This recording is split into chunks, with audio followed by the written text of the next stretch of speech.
The moment my father tossed a crumpled $20 bill at me, he called it a final lesson in survival for a useless parasite. I bent down to pick it up, not out of necessity, but to frame it inside the $15 million penthouse I had purchased with cash this morning. They thought they were evicting an unemployed failure. They had no idea they had just unleashed the highest-paid crisis manager on the East Coast. Let the game begin. My name is Hadley Rosewood, and at 32 years of age, I had mastered the art of becoming invisible while sitting in plain sight. The dining room of my parents' suburban Chicago home was a museum of stagnation. The wallpaper, a peeling floral pattern that had not been updated since the late 90s, seemed to close in on us with every passing second. The only sound in the room was the aggressive screech of cheap silverware scraping against chipping porcelain plates. It was Sunday night, the time when families were supposed to gather and share warmth, but in this house, Sunday dinner was a weekly tribunal where I was the perpetual defendant. My father sat at the head of the table. He was a man carved from resentment and steel, a retired factory worker who believed that if you did not come home with grease under your fingernails and an aching back, you had not actually worked. He sliced through his dry pot roast with the same violent precision he used to dismantle my self-esteem. Across from me sat my younger brother, Lucas. He was 28, the golden child, the manager of a local auto repair shop. He ate with his mouth open, a display of comfort that only the favored child could afford. My mother, Susan, sat to my right, her eyes darting between her husband and her son, desperate to keep the peace but always ready to load the gun for my father. "So," my father grunted, not looking up from his plate. "Lucas tells me they made record numbers at the shop this week. Fixed 15 transmissions. That is real work. Honest work." He paused, waiting for the applause that Lucas did not need but always received. "It was a good week, Pop," Lucas said, smirking as he reached for a roll. "Hard work, though not that Hadley would know anything about that." The bait was laid. I kept my eyes on my peas, pushing them around the plate in a slow, deliberate circle. I knew the script. I had memorized it over 3 decades. "Leave her alone, Luke," my mother said. Though her voice lacked any real defense, it was a soft, obligatory protest. "She is working. In her room." My father dropped his fork. It clattered loudly, a gunshot in the silence. He looked at me, his eyes narrowing under bushy gray brows. "Working," he scoffed. The word tasted like vinegar in his mouth. "She is 32 years old. Susan, she sits in that room for 12 hours a day, staring at a screen, typing nonsense. That is not work. That is playing pretend. You know what work is? Work is building something. Work is fixing something that is broken. Work is sweating." I took a sip of water, the glass cool against my lips. If only they knew. If only they knew that while I sat in that room, I was orchestrating the public redemption of a senator caught in a scandal. If only they knew that the nonsense I typed had saved the stock price of a pharmaceutical giant from plummeting just 2 days ago. If only they knew that I was the ghostwriter behind the apologies of billionaires. But I said nothing. Silence was my armor. "I am looking for new opportunities," I said quietly. It was the safe answer, the lie that kept the roof over my head. "Opportunities?" my father mocked. "You have been looking for opportunities for 3 years since you moved back in. You think you are too good for this town. You think you are too good for regular work." "I pay my share, Dad," I said, my voice steady. "Your share?" He laughed, a harsh barking sound. "You give us $300 a month for utilities. Do you know what the mortgage on this house is? Do you know what taxes cost? You are living in a fantasy world. Hadley, you are a parasite." The irony was so sharp it almost made me smile. He did not know. He did not know that the bank had not simply lost the paperwork on the remaining mortgage balance 3 months ago. He did not know that I had created a shell corporation, purchased the debt, and marked it as paid in full. I had paid off the remaining $240,000 of their home loan in a single wire transfer. Just because I was tired of hearing him complain about interest rates, I owned the roof over his head, and he was calling me a parasite. I am doing my best, I repeated, the mantra of the defeated. Your best is not good enough, my mother chimed in. She wiped her mouth with a napkin, her face pinched with a disappointment that hurt more than my father's anger. We are worried about you. Hadley, you are not getting any younger. A woman your age should be settled. You should have a husband, a home, children. Here it comes. I thought, the solution. I saw Mrs. Gable at the market today, my mother continued, her tone shifting to a forced cheerfulness. Her nephew, Gary, is single again. He is a good man. Hadley, he works in construction. He owns his own truck. He is very steady. I am not interested. Mom, I said. Not interested? My father's voice rose an octave. Who do you think you are to be not interested? Gary is a hard worker. He makes good money. He could take care of you since you clearly cannot take care of yourself. I do not need someone to take care of me, I said. Looking up for the first time, I met my father's gaze. And I do not have anything in common with Gary. Oh, right, Lucas laughed, chewing on a piece of gristle. Gary probably talks about real things, sports, building houses. He probably does not want to hear about whatever weird internet stuff you do. It is not about that, I said, feeling the heat rise in my cheeks. I just want to focus on my career right now. What career? My father slammed his hand on the table, making the water glasses jump. You do not have a career. You have a hobby. You have a delusion. Lucas has a career. Gary has a career. You have a computer and a lock on your door. The air in the room grew heavy, suffocating, the smell of the overcooked meat mixed with the scent of old dust and lemon pledge. We set up a date for you, my mother said, dropping the bomb. Tuesday night, at the Italian place on 4th Street, 7 o'clock. You are going. I put my fork down. No, I am not.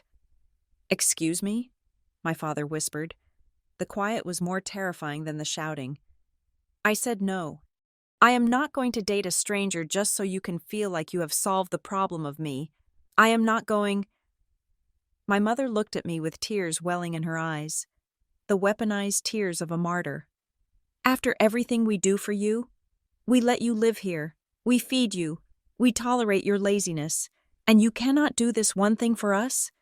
You are so selfish. Hadley, you have always been selfish. Selfish. The word hung in the air. I thought about the car Lucas was driving. The one he thought he won in a radio contest. I had rigged that. I had paid for the car and paid the radio station a consulting fee to stage the winner announcement. I thought about the state assistance check my father received for his medication last month. There was no state program. That was my money, funneled through a charitable trust I established. I am not selfish, I said, my voice cold. And I am not going on that date. My father stood up. His chair scraped violently against the linoleum floor. He loomed over me, his face turning a dangerous shade of purple. The veins in his neck bulged. Then you are done, he spouted. I have had enough. I am done supporting a 32-year-old child who thinks she is better than the people who put food in her mouth. Frank, calm down, my mother said weakly. But she did not reach out to stop him. No, Susan, no more coddling. He pointed a thick, calloused finger at the front door. You have two choices. Hadley, choice one is you go down to the Aldi on Main Street tomorrow morning. They are hiring cashiers. You get a real job. You put on a uniform. You work 40 hours a week where I can see you. And you give us 50% of your paycheck for room and board. And you go on that date with Gary. He paused, breathing heavily. And choice two? I asked. Choice two is you get out, he spat. Right now, tonight, you pack your trash and you get out of my house. I will not have a squatter under my roof anymore. You want to act like you are independent? Go be independent on the street. See how long you last without Daddy paying the electric bill. The room went silent. Lucas was grinning, enjoying the show. My mother was looking at the tablecloth, refusing to meet my eyes. My father stood there, chest heaving, waiting for me to break. He expected tears. He expected begging. He expected me to promise to apply at the grocery store, to apologize, to shrink back into the obedient failure they needed me to be. Instead, I felt a strange sense of calm wash over me. It was the same calm I felt when a client called me at 3 a.m. screaming that their career was over. It was the calm of the fix, the strategy. I stood up slowly. I folded my napkin and placed it next to my plate. "Okay," I said. My father blinked. "Okay, what?" "Okay, I choose option 2. I did not wait for their reaction. I turned and walked out of the dining room, up the creaky stairs to the small room that had been my prison and my command center. I did not need to pack. I had been ready for this day for 2 years. Under my bed was a single, sleek black suitcase. It contained 3 changes of clothes: my laptop, my encrypted hard drives, and my passport. I changed out of my sweatpants and into a pair of dark jeans and a black turtleneck. I put on my trench coat. I took one last look around the room. I saw the faded posters from high school, the cheap desk where I had built an empire worth millions while they thought I was playing solitaire. I felt no nostalgia. I felt only the shedding of a heavy skin. I grabbed the handle of the suitcase and walked back downstairs. My parents and Lucas were still at the table, frozen in a tableau of confusion. They had not expected me to actually do it. They thought the threat would break me. I walked past the dining room without looking at them. I opened the front door. The Chicago winter greeted me instantly.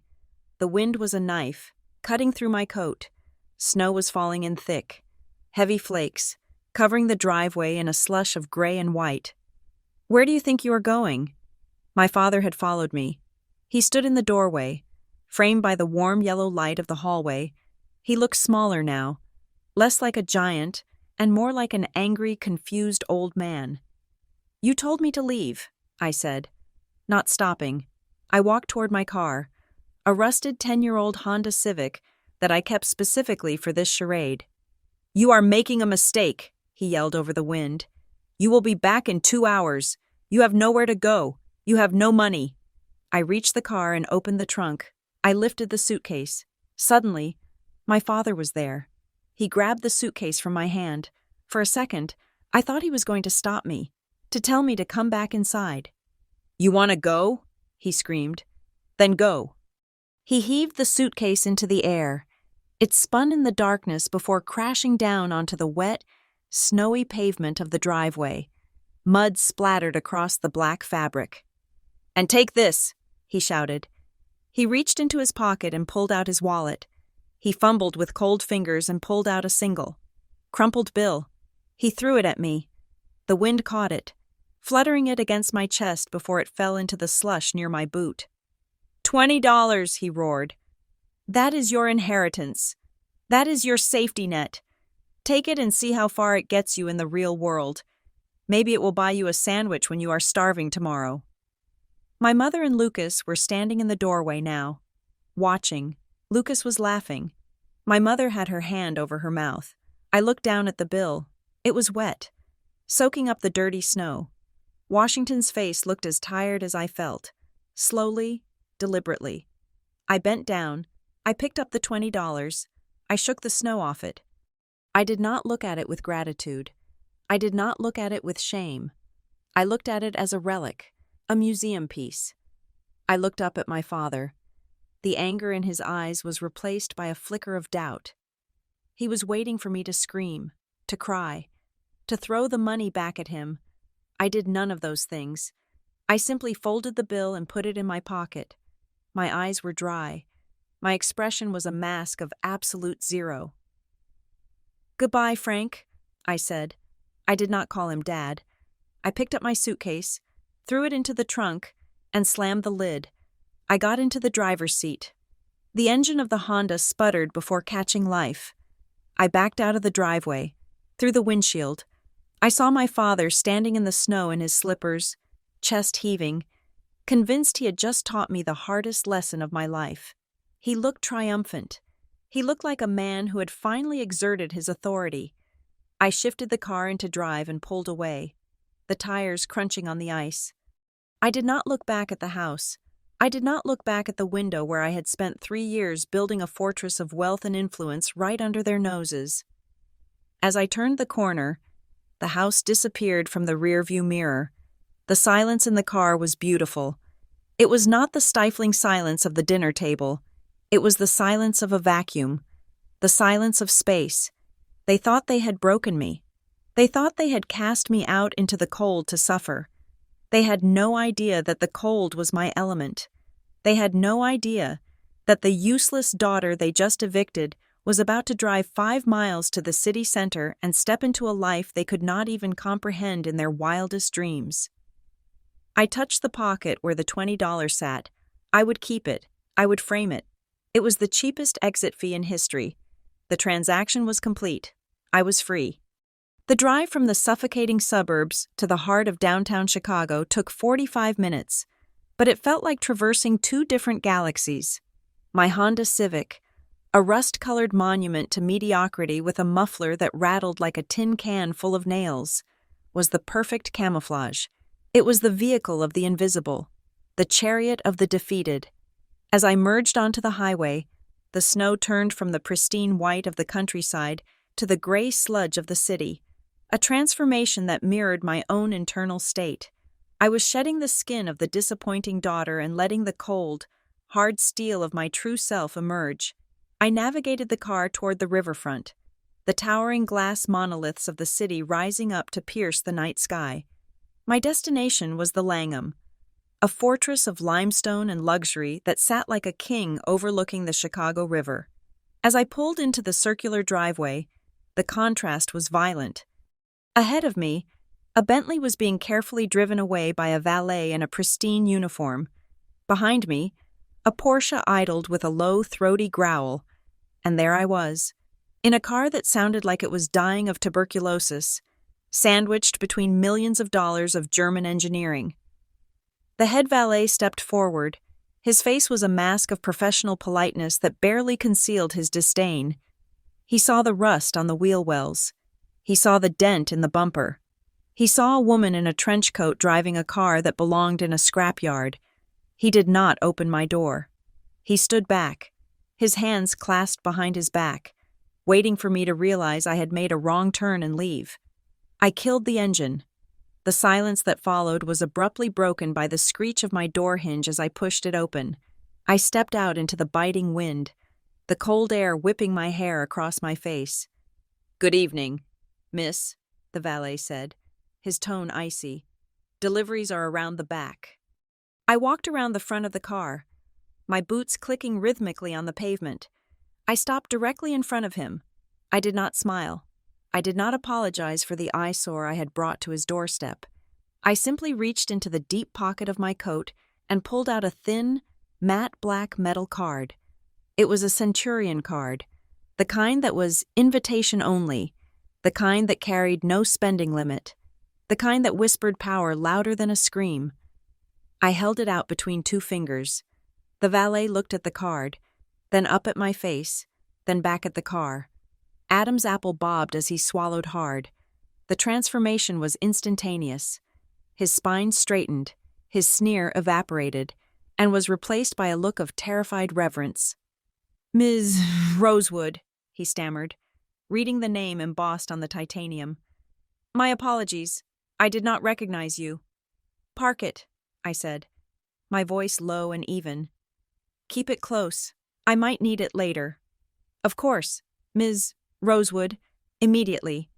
He signaled frantically to 2 younger attendants, who scrambled to open the trunk and retrieve my muddy suitcase as if it were filled with gold bullion. I walked through the revolving glass doors and into the lobby. The air inside was perfumed with white tea and ginger, a scent that smelled like money. The floors were marble, polished to a mirror shine that reflected the massive glass pebbles suspended from the ceiling, an art installation that cost more than my parents' entire neighborhood. I approached the reception desk. The concierge, a man named Arthur, whom I had known for 5 years, looked up. He did not see the muddy suitcase or the wind-blown hair. He saw the account profile that had just flashed onto his screen. "Welcome back, Ms. Rosewood," Arthur said, his voice a soothing baritone. We have the infinity suite prepared for you. Top floor, private access. Your usual preferences have been arranged. Thank you, Arthur, I said. And Arthur, I am not to be disturbed. By anyone? Understood completely. 10 minutes later, I was standing in the center of the infinity suite. It was 2,000 square feet of understated opulence. Floor-to-ceiling windows offered a panoramic view of the Chicago skyline, the buildings glittering like diamonds against the black velvet of the night.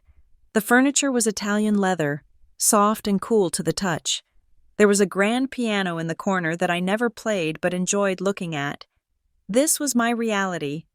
This was the life I had built while my parents thought I was playing video games in my bedroom. I sat down on the edge of the massive king-sized bed and pulled my phone from my pocket.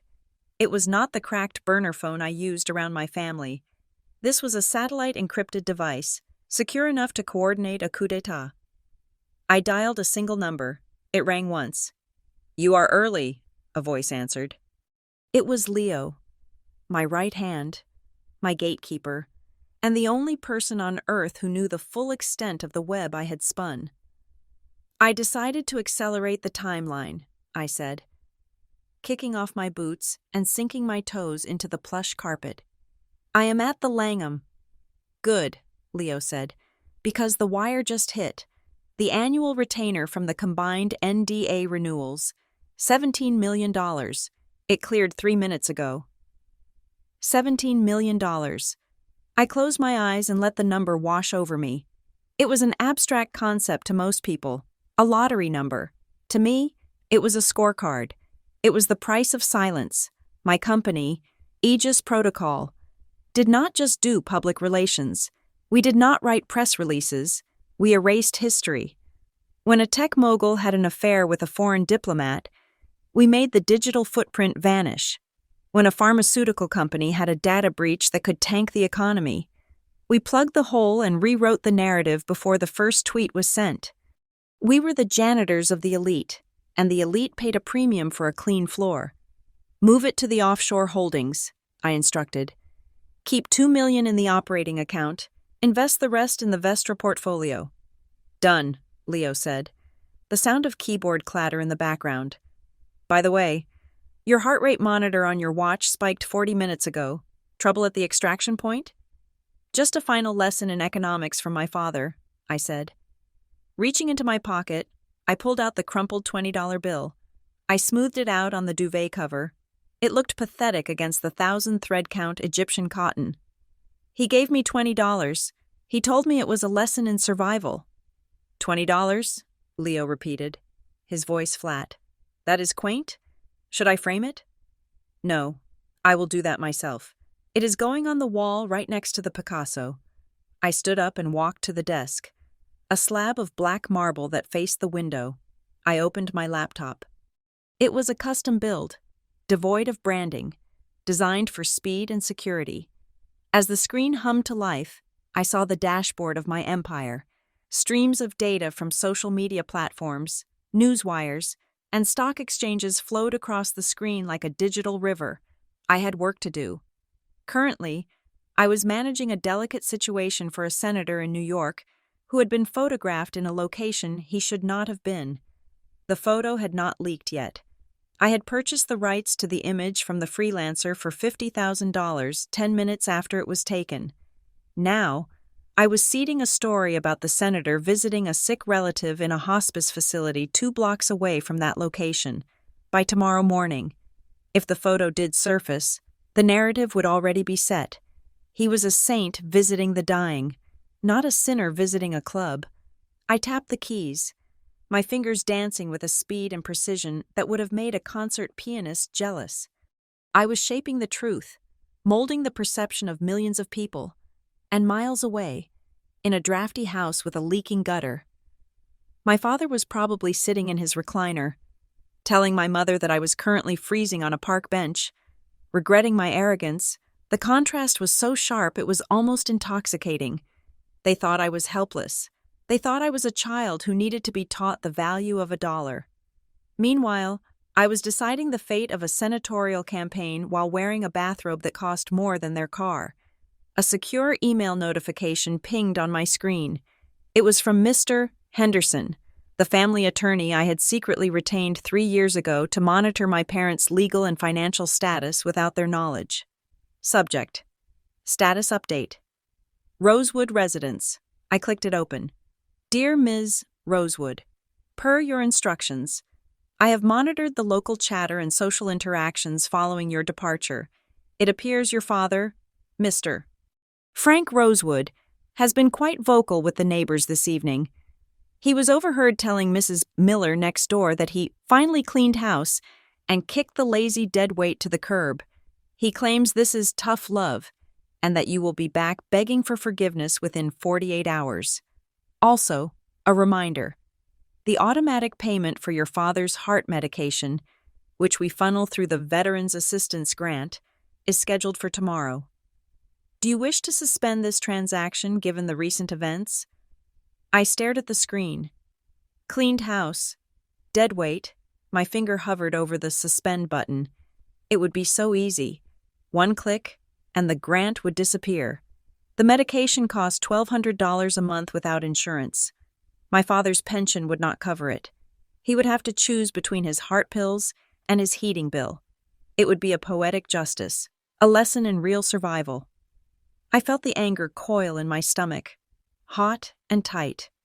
But then, the cold logic of the strategist took over. If I cut the money now, they would play the victim. They would blame the cruel world, the government, the economy. They would not connect the dots to me. It was too fast. It was too messy. Revenge is a dish best served cold, but it is also a dish that requires impeccable presentation. I did not want them to suffer from random misfortune. I wanted them to know, with absolute certainty, that their suffering was a direct consequence of their betrayal, and that their salvation could only come from the person they discarded. I typed my reply: Mr. Henderson, process the payment. Let them be comfortable. Let them feel secure. Let them think they have won. We do not strike the enemy when they are expecting a fight. We strike when they are asleep. Maintain all existing subsidies for now. Hadley. I hit send. I took a deep breath. Patience. The game was long. Hadley? Leo's voice came back through the speakerphone. Are you still there? I am here. I have an update on the Zenith event. It is confirmed for 2 weeks from tonight. The venue is the convention center on the waterfront. The Zenith event, the annual gathering of the Chicago business elite, a night where billionaires rubbed elbows with politicians, where deals were struck in the shadows of champagne flutes. And the client? I asked. Vestra Corp is insisting, Leo said. The CEO, Julian Vestra, wants to announce the new strategic partnership. He wants you on stage. Hadley. He wants to introduce the global strategic advisor who saved his company from the antitrust lawsuit last year. He is tired of you being a ghost. He wants to show you off. I stood up and walked to the window.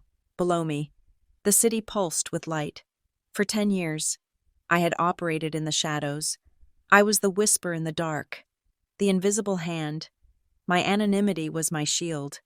It allowed me to move through the world without consequence. But tonight, something had changed. My father's voice echoed in my head. You are a useless parasite, a shame to the family. He wanted me to be a cashier. He wanted me to be small. He wanted me to be visible only in the way a servant is visible, there to serve, there to be scolded.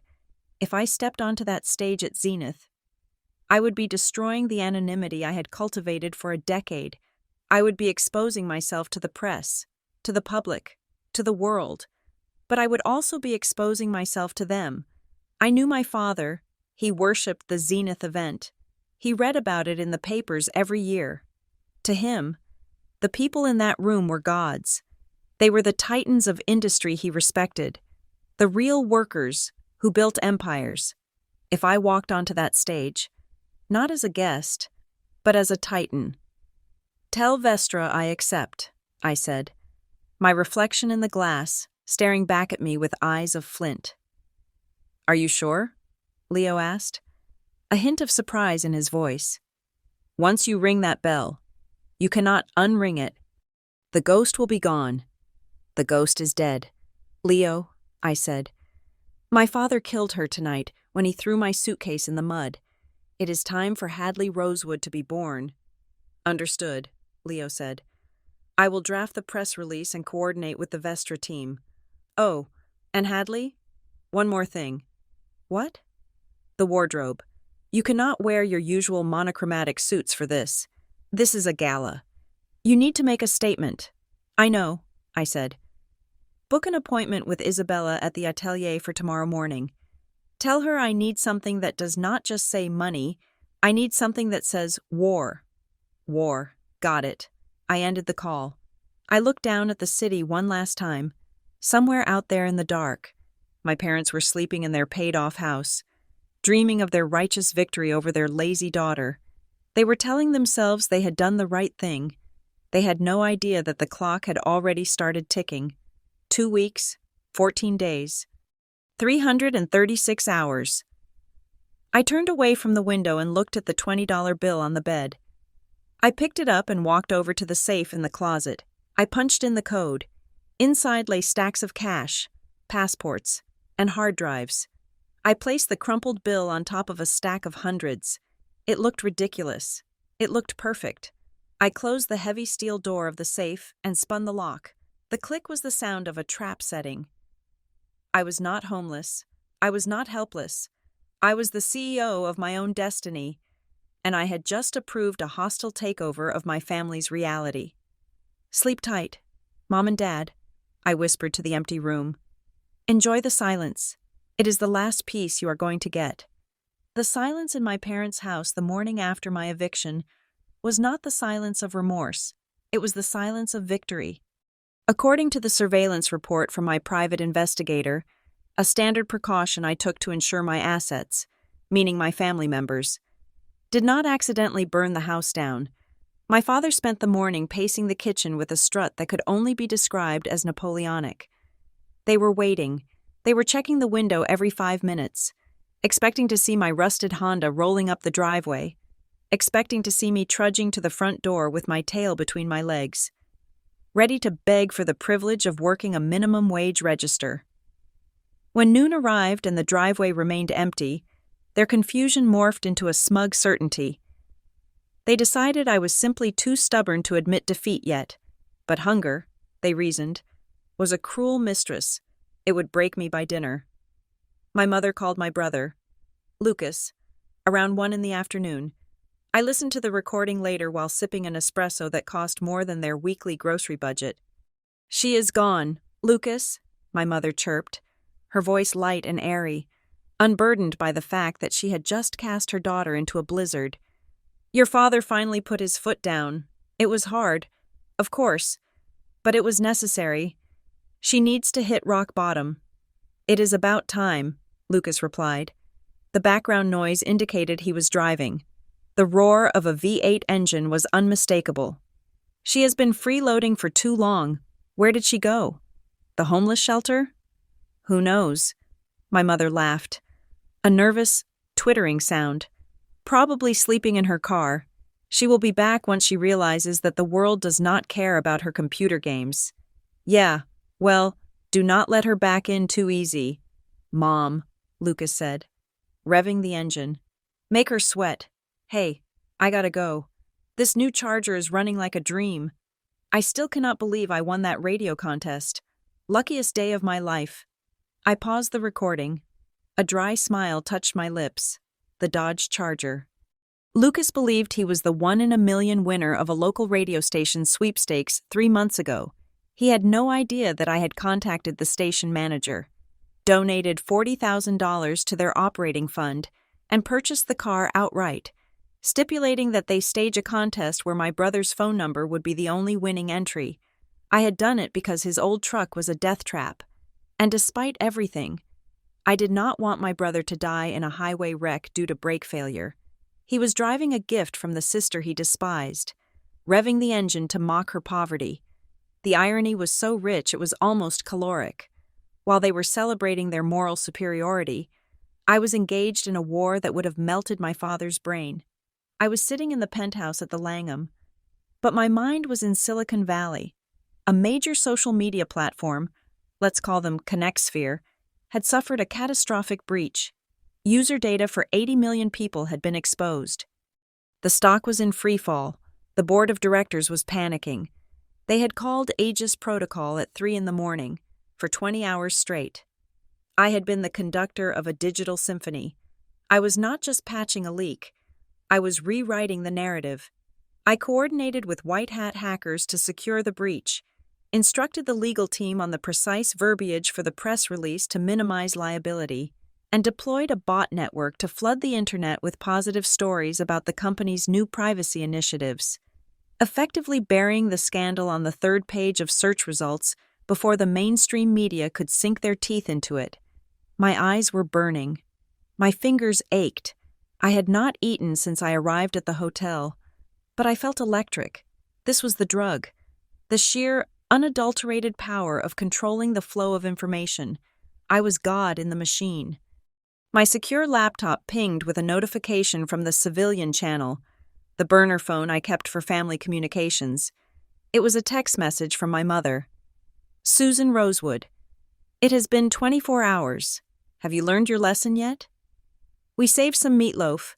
If you're hungry, come home and apologize to your father. He says he might let you sleep on the sofa if you agree to apply at Aldi tomorrow morning. I stared at the screen. The pettiness of it was staggering.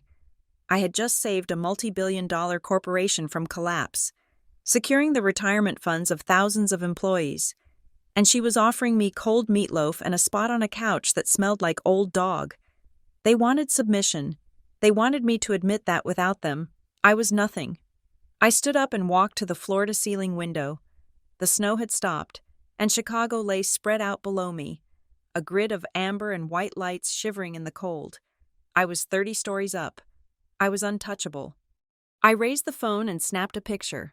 I was careful. I framed it so that no part of the luxury interior was visible. No Italian leather, no marble sill, no reflection of my silk robe in the glass. It was just the view, a view that could only be seen from a high altitude in the city center. I typed 2 words, I'm fine. I hit send, across town, in the living room where the television blared a rerun of a cop show. My parents received the image. My father squinted at the screen of my mother's phone, adjusting his reading glasses. What is this? It is a picture of the city, my mother said, sounding puzzled. She says she is fine, my father scoffed, a sound like a wet cough. Fine? Look at that angle. Susan, she is high up. She is not in a house.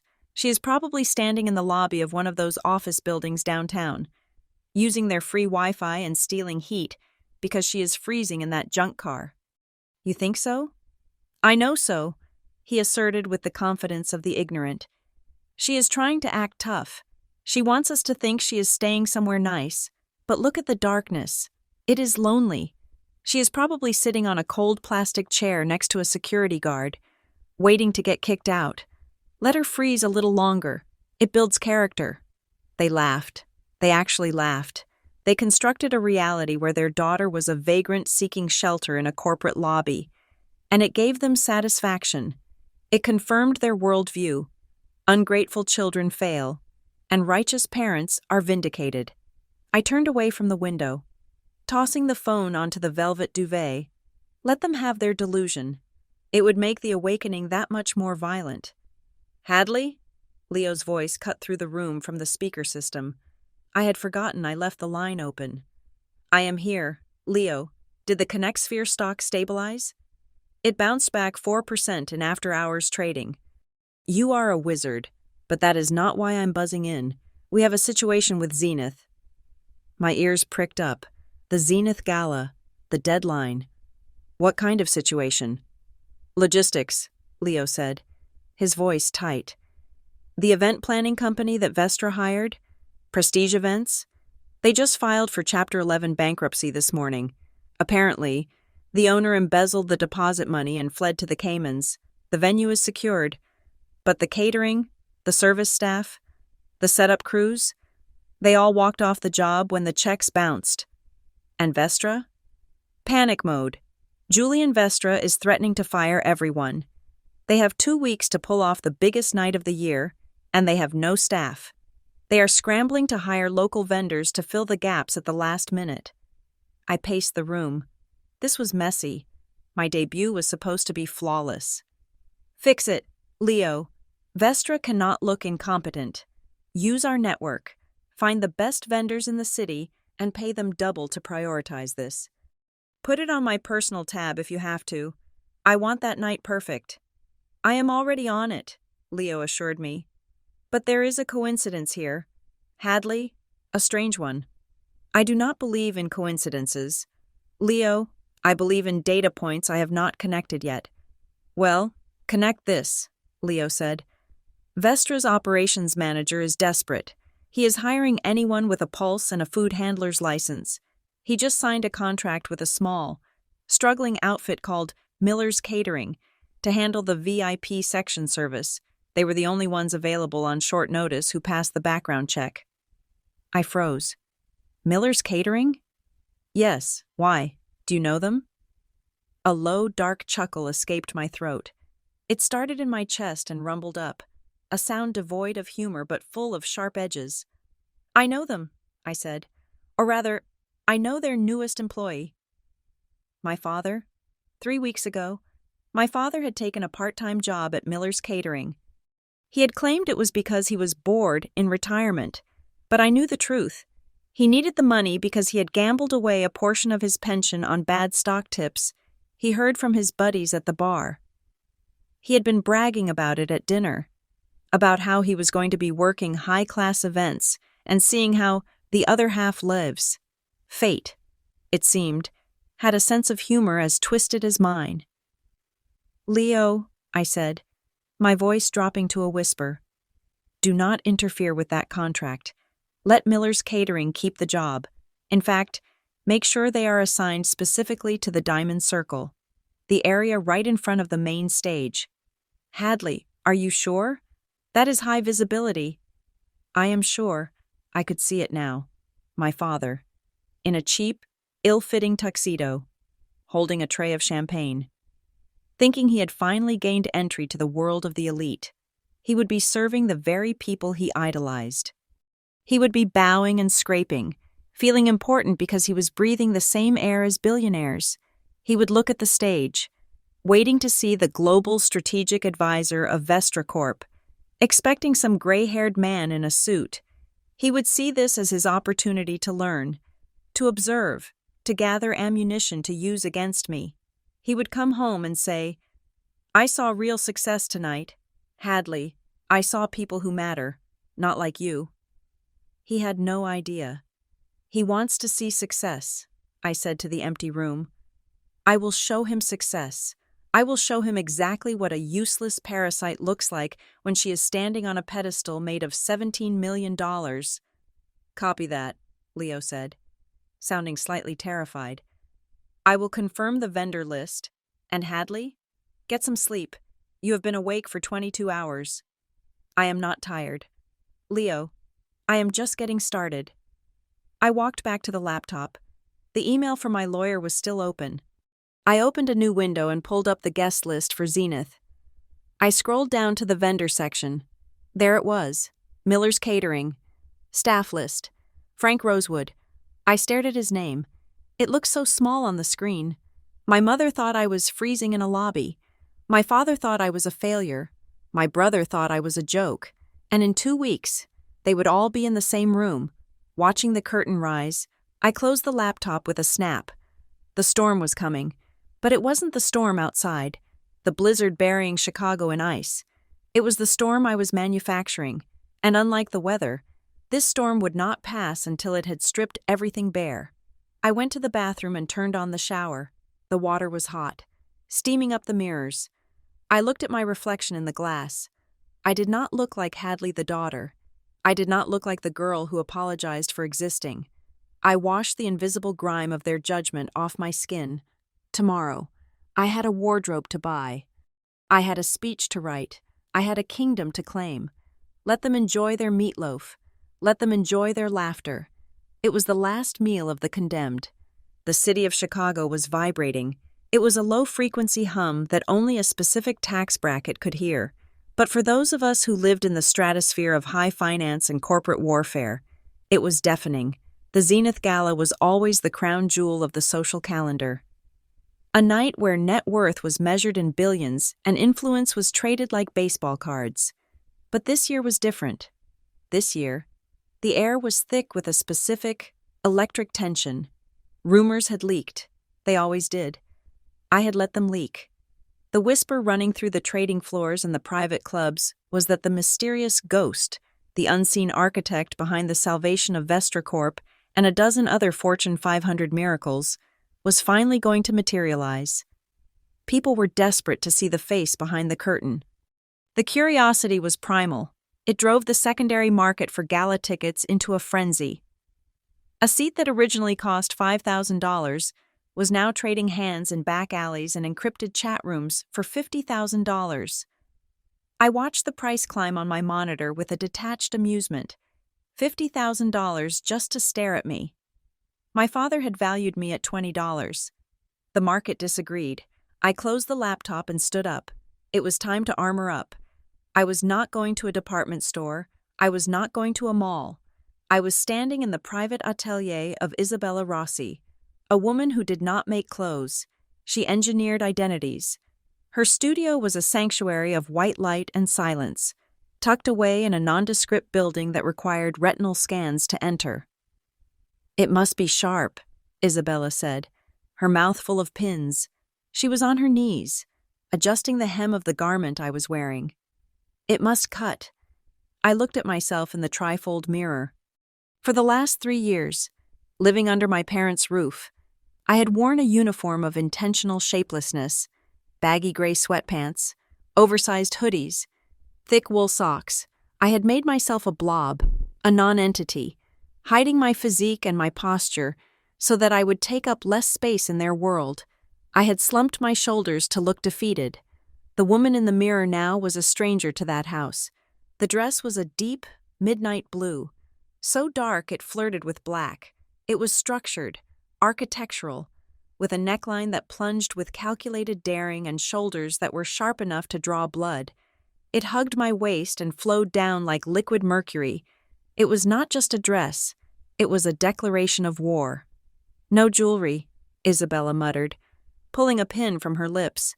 "The dress is the jewelry, the woman is the weapon." I turned to the side. My posture was straight, my chin high. I looked powerful. I looked dangerous. I looked like someone who could buy my father's entire existence with a signature. "It is perfect, Isabella," I said. "Send the bill to the usual account. It is already paid. Hadley," she smiled, standing up. "You saved my brother's reputation last year when that scandal broke in Milan. This one is on the house. Just make sure you win." I always win. I left the atelier and stepped into the waiting black SUV. Leo was in the driver's seat. He looked at me in the rearview mirror, his eyes scanning my face for signs of fatigue. "Where to?" he asked. "Back to the Langham?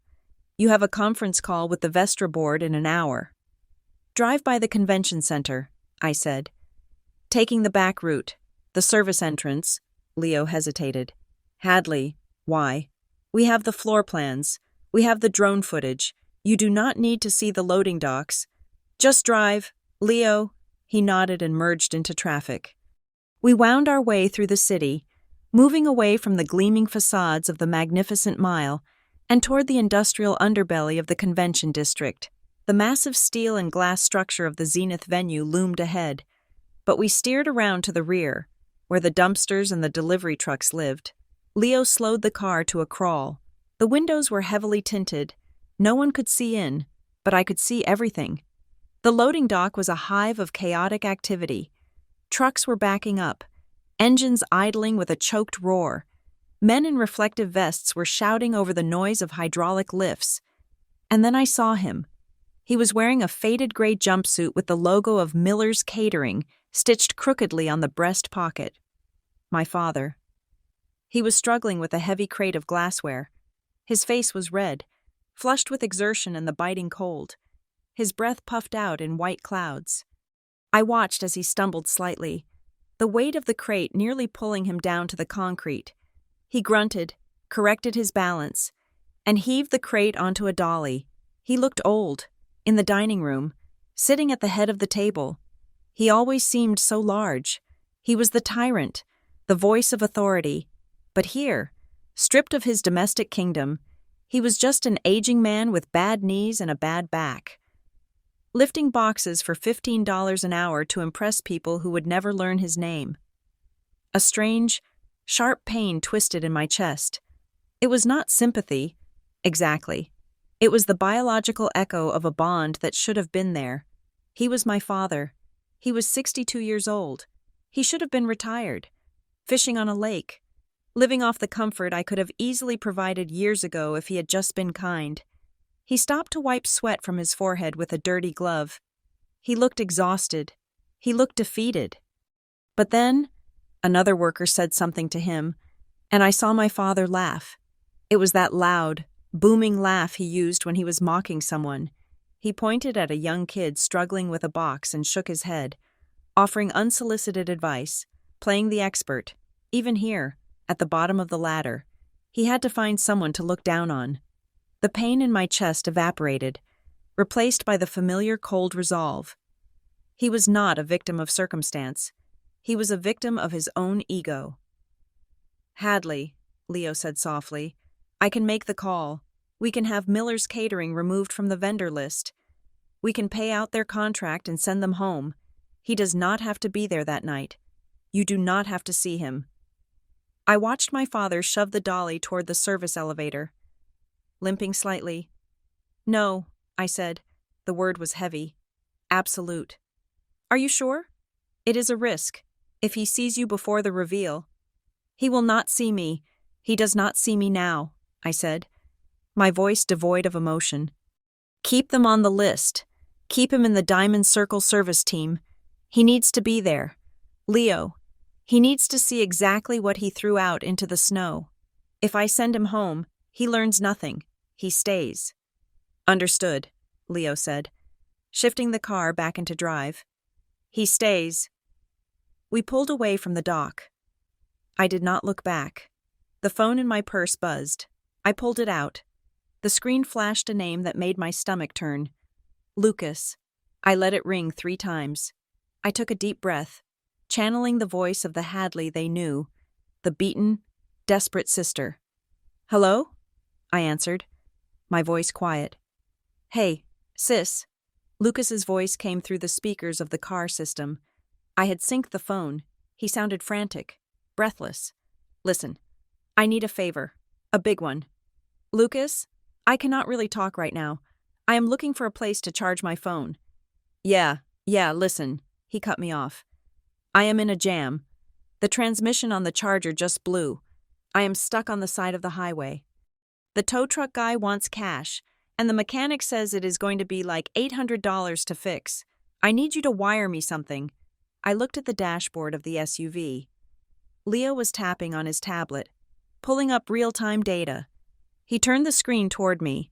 It was a GPS tracker reading for Lucas's phone. He was not on the highway. He was not a mechanic. He was at the Riverside Casino and Resort, located 20 miles south of the city. He was lying. He had gambled away his paycheck, and now he was trying to squeeze blood from a stone. "Lucas," I said, injecting a tremor into my voice. "You know I do not have any money. Dad threw me out. I have $20 to my name." "Come on, Hadley," he shouted, his nice guy mask slipping instantly. "Do not give me that. You always have money stashed away. You are a miser. You never spend anything. You have got to have savings. Just send me $500. I will pay you back next week when the shop bonus comes in." There was no shop bonus. I knew the financials of the auto shop he managed better than the owner did. "I am living on the street, Lucas," I said, my voice hardening. "I am trying to figure out where to sleep tonight so I do not freeze to death, and you are asking me for car money?" "Stop being so dramatic," he snapped. "You are probably crashing at some friend's house. Look, are you going to help me or not? If Mom finds out the car is broken, she is going to kill me. You owe me. Hadley, I covered for you when you were working in your room all those years." The entitlement was breathtaking. He was asking a homeless person for gambling money and claiming she owed him. "I cannot help you, Lucas," I said. "I have nothing." "You are useless," he screamed. "You know that?" Dad was right. "You are absolutely useless. I hope you freeze." The line went dead. I sat there in the silence of the plush leather interior. The cruelty of his final words hung in the air. "I hope you freeze." Leo looked at me, his face pale with anger. "Give the order, Hadley. Please, let me ruin him." I looked down at the phone. For years, I had been the invisible safety net for Lucas. When he missed a credit card payment, I anonymously paid it. When he got a speeding ticket, I made it disappear from the system. When he needed luck, I manufactured it. I opened the banking app on my secure phone. I navigated to the sub-account labeled Shadow Fund LRR. It was the account that automatically topped up his debit card whenever it hit zero, disguised as overdraft protection from a bank error I had engineered. "Access the Shadow Fund," I said to Leo. "Accessed. Terminate the auto-transfer protocol. Notify the bank to enforce strict overdraft penalties, and flag his credit report for high-risk activity due to gambling debts." Leo's fingers flew across his tablet. "I am freezing the assets now. His card will decline the next time he tries to buy a chip. The bank will call in his personal loan within 48 hours. "Do it. It is done," Leo said. "He is on his own." I felt a weight lift off my shoulders. It was a weight I hadn't realized I was carrying. The weight of enabling his mediocrity. "He wanted me to experience the real world," I said, staring out at the passing city. "Now, he gets to join me in it. Welcome to reality, Lucas." We arrived back at the Langham. The doorman rushed to open the car door. I stepped out, the cold wind hitting my face. But this time, it felt bracing. It felt like fuel. I had my armor. I had my strategy. My father was in position, unknowingly preparing the stage for his own humiliation. My brother was about to learn that luck was a finite resource that I controlled. There were 10 days left until Zenith. I walked into the lobby, my heels clicking on the marble with the precision of a ticking clock. The countdown had truly begun. And unlike the launches I managed for my clients, there was no contingency plan for this one. I was going to burn the bridge, and I was going to make sure the fire was bright enough for the whole city to see. 3 days before the Zenith Gala, the city of Chicago held its breath. The weather had shifted from a brutal blizzard to a sullen, gray chill that seeped into the bones. In the high-rise offices downtown, panic was the prevailing emotion as assistants scrambled to finalize guest lists and secure last-minute reservations. But in the suburb of Oakwood, where I had spent 32 years invisible, time seemed to move at the speed of rust. I returned to the neighborhood not out of nostalgia, but out of a need for finality. It is one thing to burn a bridge.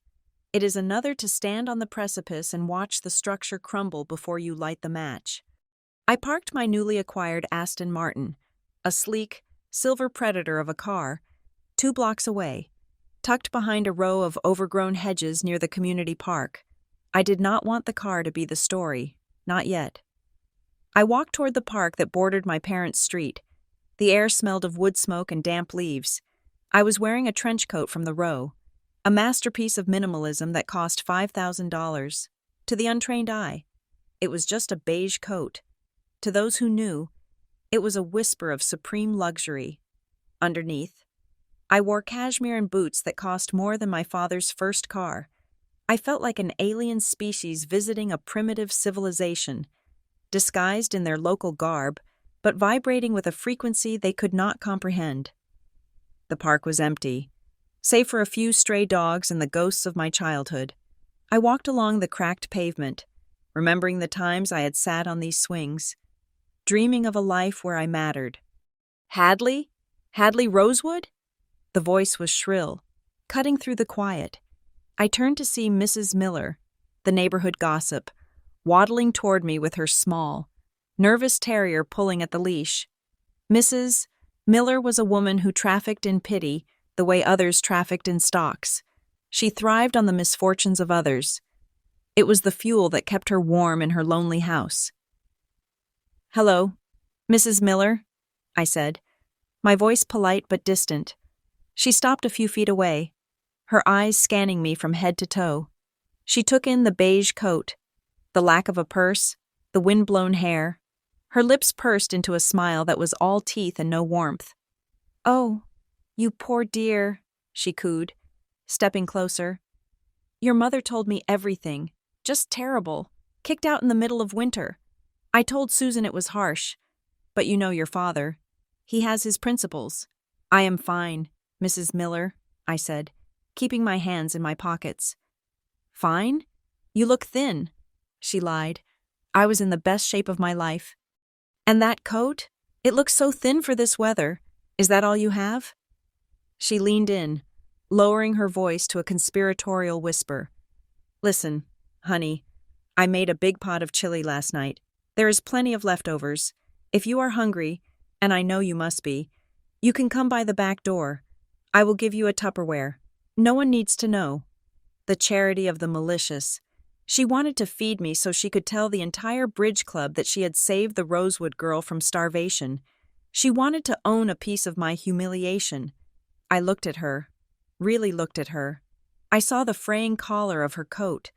I saw the worry lines etched around her eyes, lines that came from a fixed income and rising property taxes. I knew, because I had access to the credit reports of everyone on this block, that Mrs. Miller was 2 months behind on her utility bills.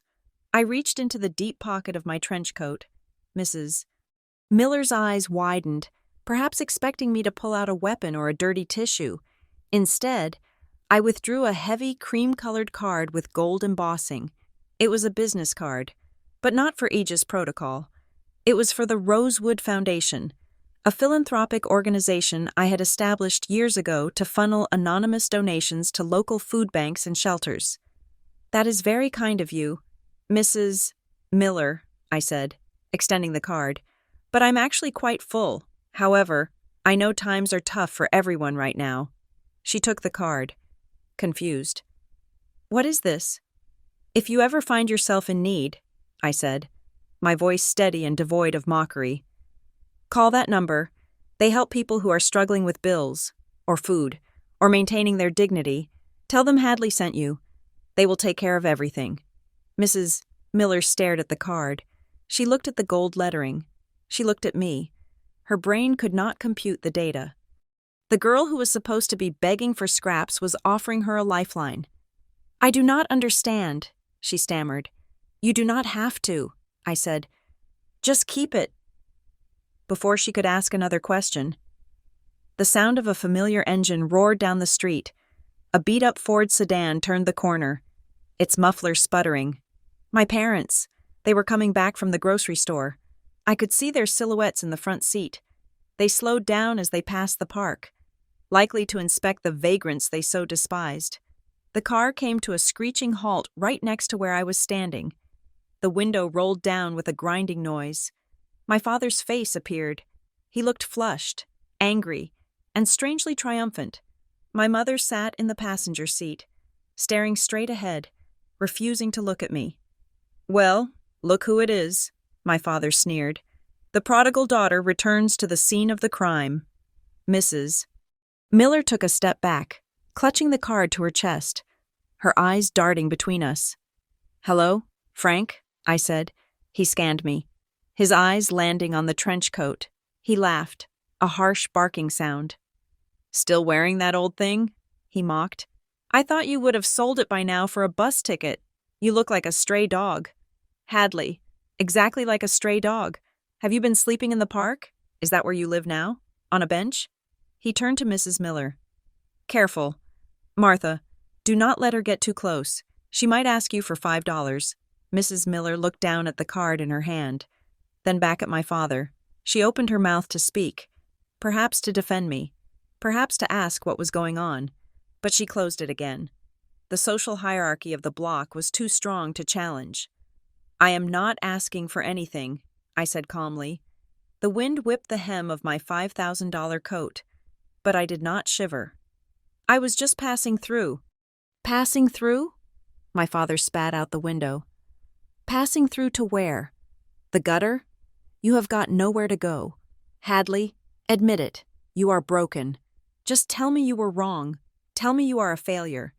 And maybe, I will let you come home and do the laundry. The offer was so grotesque it was almost funny. He wanted me to be his servant. He wanted to break my spirit so completely that I would be grateful for slavery. I looked at him. I saw the fear behind the bluster. He was terrified that I was fine. He needed me to be miserable to validate his own miserable existence. I am not coming home, Frank, I said. And I am not broken. I took a step closer to the car. The smell of exhaust fumes filled the air. But I do have some advice for you, I continued. Advice? He scoffed. From a bum? Get some rest tonight, I said, my voice low and serious. Drink plenty of water. Your back is going to be hurting you in 3 days. That catering gig is hard work. Those trays are heavier than they look. The color drained from his face. His mouth opened, then closed. He stared at me, his eyes wide with genuine shock. How? He stammered. How do you know about that? He had not told anyone in the neighborhood about the job at Miller's Catering, to them. He was a retired steelworker enjoying his pension. The job was a secret shame, a necessity he hid behind bluster. You are spying on me, he shouted, recovering his anger. You are stalking us. You are crazy. No, I am not stalking you, I said. I just know things. Like I said, be careful with the trays, especially the champagne flutes. They break easily. Get away from my car, he yelled, rolling up the window frantically. You are sick. Stay away from us. The window sealed shut. He slammed his foot on the gas, and the Ford lurched forward, tires spinning on the wet pavement before gripping and speeding away. I watched them go. I watched the car disappear around the corner, carrying 2 people who had created me and then tried to destroy me. Mrs. Miller was still standing there, holding the card. She looked at me with a mixture of fear and awe. How did you know? She whispered.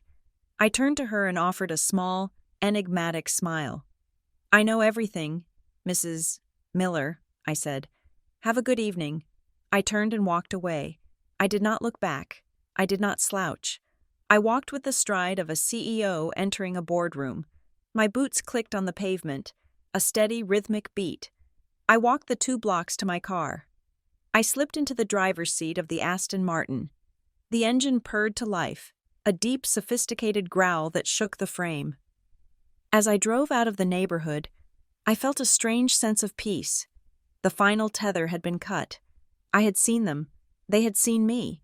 They saw a beggar in a beige coat.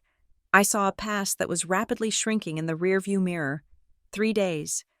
In 3 days, my father would be holding a tray, and I would be holding a microphone. In 3 days, the man who just called me a stray dog would be serving me dinner. The countdown was almost over. The stage was set, and the actors were all in place. The 45th floor of the Vestra Tower was silent. It was a silence that cost $50 a square foot to lease. A silence engineered by triple-paned glass and acoustic dampening materials designed to keep the chaos of the world at bay. I sat in a leather Eames chair, facing the floor-to-ceiling windows, watching the city of Chicago breathe beneath me. It was the night before the Zenith Gala. The night before the end of the world as my family knew it. From this height, the cars on Lakeshore Drive were nothing more than streams of red and white light. Blood cells flowing through the arteries of a concrete organism. I pressed my forehead against the cool glass. I could feel the hum of the building, the vibration of power that coursed through the steel skeleton of the skyscraper. Tomorrow night, I would stand on a stage and command the attention of the most powerful people in the country, but tonight, I was just a ghost haunting her own life. Looking back at the wreckage of the last decade, 10 years, it had been 10 years since I founded Aegis Protocol. I remembered the beginning with a clarity that stung. I was 22, fresh out of college with a degree my father called toilet paper, living in that cramped bedroom with the peeling wallpaper. I remembered the first contract. It was a crisis management job for a minor tech celebrity who had tweeted something disastrous. I fixed it in 4 hours. The payment was $5,000. I remembered staring at that number in my bank account, feeling a rush of adrenaline so potent it made my hands shake. I had wanted to run downstairs and show them. I had wanted to scream. "Look, I did this. I am valuable." But I knew what they would say. My father would ask why I did not have a pension. My mother would ask why I did not have a husband. They would take the victory and dismantle it until it looked like a failure. So I kept it a secret. I built an empire in the dark. I remembered the nights I worked until sunrise, my eyes burning, my body aching from sitting in a cheap office chair, while my father banged on the door at 6 a.m. to yell that I was sleeping the day away. I remembered swallowing the insults like broken glass. I remembered the time I negotiated a multi-million-dollar settlement for a client, while my mother sat on the edge of my bed and lectured me about how Mrs. Gable's daughter just got a job as a receptionist and how proud her parents were. I had absorbed their disdain for a decade. I had let it calcify around my heart, turning soft tissue into stone. I had let them believe I was nothing so that I could become everything. The door to the office opened softly. I did not turn around. I knew the cadence of those footsteps. "The program proofs just arrived from the printer," Leo said. His voice was hushed, respectful of the mood in the room. He walked over and placed a heavy cream-colored booklet on the glass table beside me. I picked it up. The paper was thick, textured, expensive. On the cover, embossed in gold foil, were the words, "The Zenith Gala, a night of industry and innovation." I opened it. Page 3, the keynote speaker. There was no picture, just the name, printed in a sharp, authoritative serif font. Hadley Rosewood, founder, Aegis Protocol, Global Strategic Advisor, Vestra Corp. Seeing it in print felt final. It was a tombstone for the girl in the gray sweatpants. It was a declaration of existence for the woman in the tower, for 10 years. Hadley Rosewood had been a name whispered in boardrooms, a rumor, a digital signature. Tomorrow, she would be flesh and blood. "Vestra is nervous," Leo noted, standing by the door with his hands clasped behind his back. "The stock jumped another 2% today on the rumors alone. If you trip on the stairs tomorrow, the market cap drops by $1 billion. "I do not trip, Leo," I said, running my thumb over the gold letters of my name. "I glide." "I know. But are you ready for the fallout? Once this is out, the press will dig. They will find the house in Oakwood. They will find your parents. Let them dig," I said, closing the program. "By the time the press finds Oakwood, the narrative will already be written. I am the phoenix who rose from the ashes of a blue-collar stifle. My parents are not the victims in this story. Leo, they are the obstacle." Leo nodded. "I have the feed up. Do you want to see?" I hesitated. Part of me wanted to turn away, to look only at the horizon, but the strategist in me, the girl who had been hurt too many times, needed to see the enemy's position one last time. "Put it on the main screen." Leo tapped his tablet. The massive monitor on the far wall flickered to life. It displayed a grid of 4 camera angles, the hidden surveillance I had installed years ago for their safety. The living room of the house in Oakwood was bathed in the warm, yellow light of lamps I had paid for. The television was on. Low. My mother was standing at the ironing board. She was humming a tune I recognized, something from an old musical. She looked happy, genuinely happy. She was pressing a white shirt, the uniform for the catering staff. Steam rose from the iron, clouding the lens for a second. My father was sitting in his recliner, polishing a pair of black dress shoes. He looked younger than he had in years. There was a vigor in his movements. He was scrubbing the leather with a ferocity that spoke of pride. "Look at that shine. Susan," he said, holding the shoe up to the light. The audio was crisp, picked up by the high-fidelity microphones. "You can see your face in it. That is professionalism. That is how you earn respect. It looks beautiful." "Frank," my mother said, smoothing the collar of the shirt, "you are going to look so handsome, just like a butler in the movies."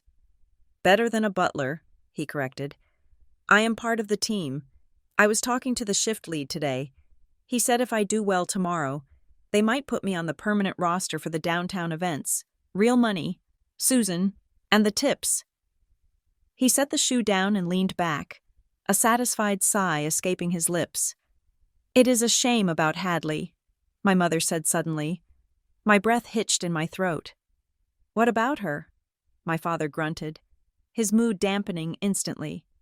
I was just thinking, she said, spraying starch on the cuffs. If she was a little more adjusted, if she was not so stubborn, maybe you could have put in a good word for her. They must need dishwashers, or someone to sweep up the loading dock. It would have been good for her to see a real event. I stared at the screen. My grip on the arm of the chair tightened until the leather creaked. A dishwasher. That was the ceiling of their ambition for me. They could not imagine a universe where I attended the gala as a guest, let alone the star. In their minds, the highest kindness they could offer me was a chance to scrub the grease off the plates of the wealthy.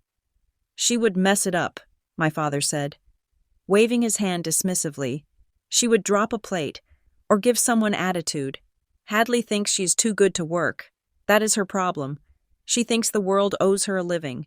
Let her freeze out there. Maybe when she gets hungry enough, she will realize that washing dishes is an honor. I suppose you are right, my mother sighed. I just hope she is safe. She is safe, he snapped. She is probably leeching off some friends. Do not waste your pity. Susan, save it for people who try. Suddenly, the front door on the screen flew open. Lucas stormed in. He was soaking wet from the freezing rain outside, but the water on his face could not mask the rage. He slammed the door so hard the picture frame on the wall rattled. Lucas? My mother asked, startled. What is wrong? He didn't answer. He marched into the kitchen, grabbed a glass from the drying rack, and hurled it against the wall. It shattered into 1,000 jagged pieces. Damn it, he screamed. My father jumped up from his chair. What the hell are you doing? Have you lost your mind? My cards, Lucas yelled, his face purple. All of them. Declined. I tried to buy gas. Declined. I tried to get dinner. Declined. I went to the ATM. It ate my card. It said confiscated by bank order. He kicked the kitchen island. What do you mean declined? My mother asked, trembling.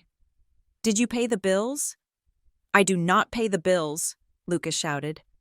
Hadley handles that stuff. She always fixes it. The overdraft protection, the auto transfer, it is all gone. He grabbed a chair and slammed it against the floor. She cut me off, he roared. That bitch cut me off. She is trying to ruin me. I watched from my tower, my face impassive. The connection was made. He finally realized that the magic money fairy was not a bank error, but the sister he despised. My father's face went dark. He stepped toward Lucas, but instead of reprimanding his son for the violence, for the destruction of their home, he turned the anger outward. That spiteful little snake, my father hissed. She did this on purpose. She knew you needed that money. She is doing this to get back at us. She is ruining my life, Lucas cried, sounding like a toddler denied a toy. I have debts, Dad. I have people I owe. If I do not pay them by Monday. We will fix it, my father said, placing a hand on Lucas's shoulder. We will call the bank on Monday. It is probably a mistake. But if it is her, if she hacked your accounts. She is jealous, my mother chimed in, wringing her hands. She is jealous of you, Lucas, because you have a career, because you are successful. She wants to drag you down to her level. I laughed, a single, short, incredulous laugh that echoed in the empty office. The mental gymnastics were Olympic level. Lucas was a gambling addict with a job I had secured for him, driving a car I had bought for him, living on credit I had guaranteed, and yet, in their narrative, I was the villain. I was the jealous failure trying to sabotage the successful son. It was pathological. It was incurable. I am going to kill her when I see her, Lucas muttered. sinking onto the sofa and burying his face in his hands. "She is not worth it, son," my father said, puffing out his chest. "She is a cancer. We cut her out. This is just the last bit of poison leaving the body. Forget about her. Focus on tomorrow." Tomorrow. The Rosewood men are going to be moving up in the world. We do not need her. My father looked at the shattered glass on the floor. "Susan, clean that up," he ordered. My mother immediately went for the broom. I reached for the remote on the desk. My thumb hovered over the red button. I could pick up the phone. I could call the police and report a domestic disturbance. I could call the bank and reinstate Lucas's funds to stop his tantrum. I could intervene. That is what the old Hadley would have done. She would have tried to fix the chaos, even from exile, but the old Hadley was gone. She had died in the snow 3 weeks ago. I pressed the button. The screen went black. The living room, the anger, the delusion. It all vanished. "Leo," I said into the intercom. "Yes. Hadley?" "Disconnect the feed. Permanently. I do not want to see that house again." "Consider it done." I stood up and walked back to the window. The city lights were blurring slightly, not from tears, but from the sheer intensity of my focus. I felt light, weightless. The final tether of guilt had just snapped. I owed them nothing, not money, not loyalty, not even the truth. They had constructed a fantasy where they were the heroes and I was the monster. Tomorrow, reality would crash into that fantasy with the force of a freight train. I looked at my reflection in the glass. The woman staring back was terrifyingly calm. She was ready. I reached into my pocket and turned off my phone. Not just the screen, but the device itself. I powered it down. Total silence. "Tomorrow," I whispered to the glass. "They will no longer be my parents. They will be the audience." The Chicago Convention Center had been exorcised of its industrial soul. In its place, a cathedral of capital had been erected for a single night. The transformation was total. The soaring steel rafters were draped in acres of black velvet, absorbing the light and creating an artificial night sky studded with thousands of fiber-optic stars. The floor, usually an expanse of scuffed concrete, was hidden beneath plush carpets the color of crushed rubies. The air did not smell of the lake or the city. It smelled of white orchids, truffle oil, and the metallic tang of anxiety that always accompanies extreme wealth. This was the Zenith Gala. It was the night where the predators of the business world gathered to pretend they were a community. I arrived not through the front doors, where the paparazzi were currently blinding the B-list celebrities with flashes, but through the subterranean VIP intake. My Aston Martin slid into the secure garage with a low growl. The Vestra security team was waiting. They were big men with earpieces and suits that struggled to contain their bulk.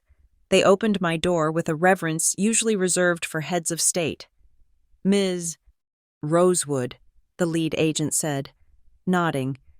"We have the green room secured. Mr. Vestra is currently in the main hall, but he will meet you backstage in 20 minutes. "Thank you," I said. I stepped out of the car. The midnight blue dress felt like a second skin. It was heavy with craftsmanship, the fabric moving around my legs like dark water. I did not walk. I flowed. Leo was at my side, carrying a tablet and looking pale. He was terrified. I was ice. We took the private elevator up to the staging area. The hallway was buzzing with stagehands and technicians, all wearing black, all moving with frantic purpose. But when they saw me, they parted. They did not know who I was yet, but they knew I was the reason they were all sweating. I entered the private green room assigned to me.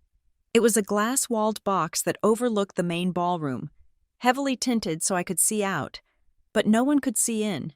It was the ultimate sniper's nest. I walked to the glass. The room below was a sea of tuxedos and couture gowns. I saw the mayor of Chicago laughing with a tech billionaire. I saw the governor accepting a glass of champagne from a waiter. And then, I saw them. They were moving through the crowd like frightened mice in a room full of cats. My father, Frank Rosewood, was wearing a white server's jacket that was tight across his shoulders. He was holding a silver tray of hors d'oeuvres with both hands, his knuckles white. He was not looking at the guests. He was looking at their shoes, their watches, their jewelry. He was overwhelmed. My mother, Susan, was trailing behind him with a stack of cocktail napkins. She looked terrified. Every time a guest took a napkin, she bobbed a clumsy curtsy, a gesture so out of place it made my stomach turn. They were fish out of water, gasping for air, desperate to blend in but failing miserably. I tapped the intercom on the wall next to the glass. "Leo, give me the audio feed from the Diamond Circle." "Zone 4. "Linking it now," Leo said. The parabolic microphones installed in the chandeliers, standard security for an event of this magnitude, picked up the ambient noise.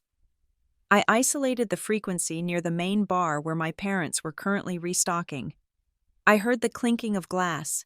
I heard the murmur of 1,000 conversations.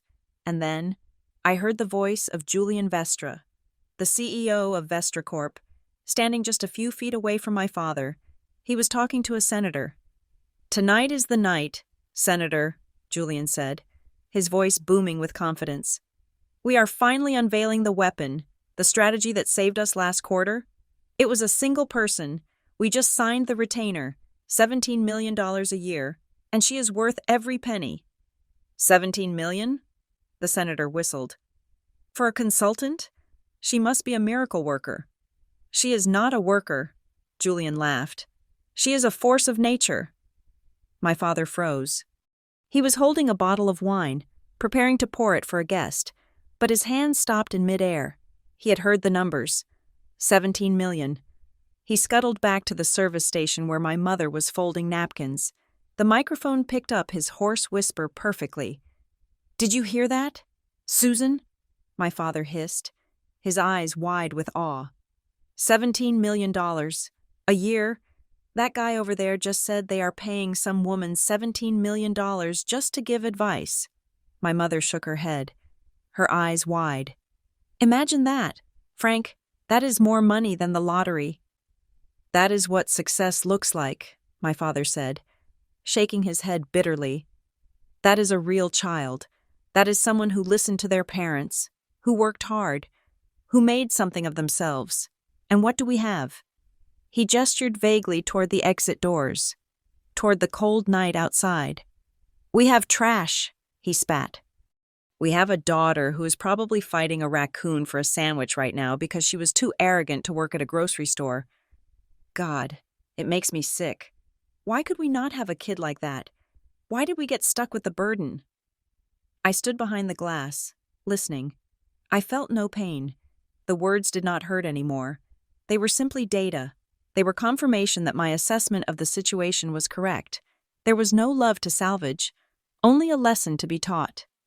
"Focus, Frank," my mother whispered nervously. "Do not drop anything. We need this money." I know, he grumbled, straightening his jacket. "I just want to see her, the $17 million woman. I want to see what a winner looks like." "You will," I whispered to the empty room. Suddenly, a movement near the VIP entrance caught my eye. A young man in a waiter's uniform that was 2 sizes too big for him was trying to push past the security checkpoint. He had a tray in his hand, but it was empty. He was looking around wildly, sweat glistening on his forehead. "Lucas," I zoomed the camera in on him. He had stolen a badge. I could see the name Rodriguez on his lapel. He had likely swiped it from the locker room my father had access to. He was not there to work. He was there to hunt. I watched as he scanned the room, his eyes locking on a table near the front. It was the table of Arthur Pendleton, a real estate mogul known for his risky investments. Lucas straightened his stolen tie and made a beeline for the table. He approached Pendleton, who was mid-bite. "Mr. Pendleton," Lucas said, his voice cracking. The microphone picked it up clearly. "Mr. Pendleton? Sir, I am a huge fan. I have some ideas for your downtown project. I manage a shop. I know engines. I know how to build things." Pendleton looked up, annoyance flashing across his face. He saw a sweaty waiter interrupting his dinner. "Excuse me?" Pendleton said coldly. I asked for sparkling water, not a pitch. No. Listen, Lucas persisted, leaning in, invading the man's personal space. I am smart. I just need a seed investment. Like 50,000. I can double it in a month. My sister's a loser. But I am the smart one. I just need a break. Security was moving in. 2 large men in black suits materialized out of the shadows. Sir, one of the guards said, grabbing Lucas by the elbow. You are in the wrong section. Kitchen is that way. Get off me, Lucas snapped, trying to shake them off. I am talking business here. I belong here. You belong in the alley, the guard said, firmly steering him away from the VIP table. They did not throw him out. Not yet. They simply shoved him back into the shadows, back toward the service corridor where the other waiters were huddled. Lucas stood there, panting, humiliated. He looked around and saw our father standing 10 feet away. Frank looked at Lucas. Lucas looked at Frank.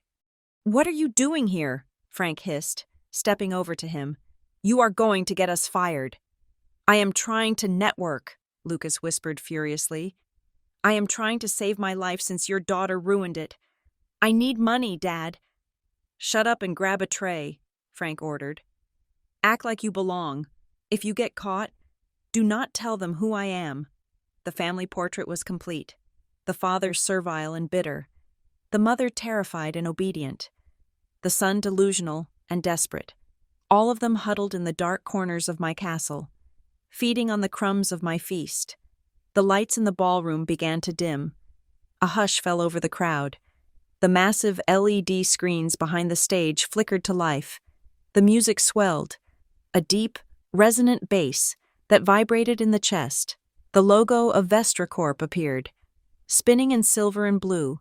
Then, it was joined by a second logo, a stylized shield made of geometric lines.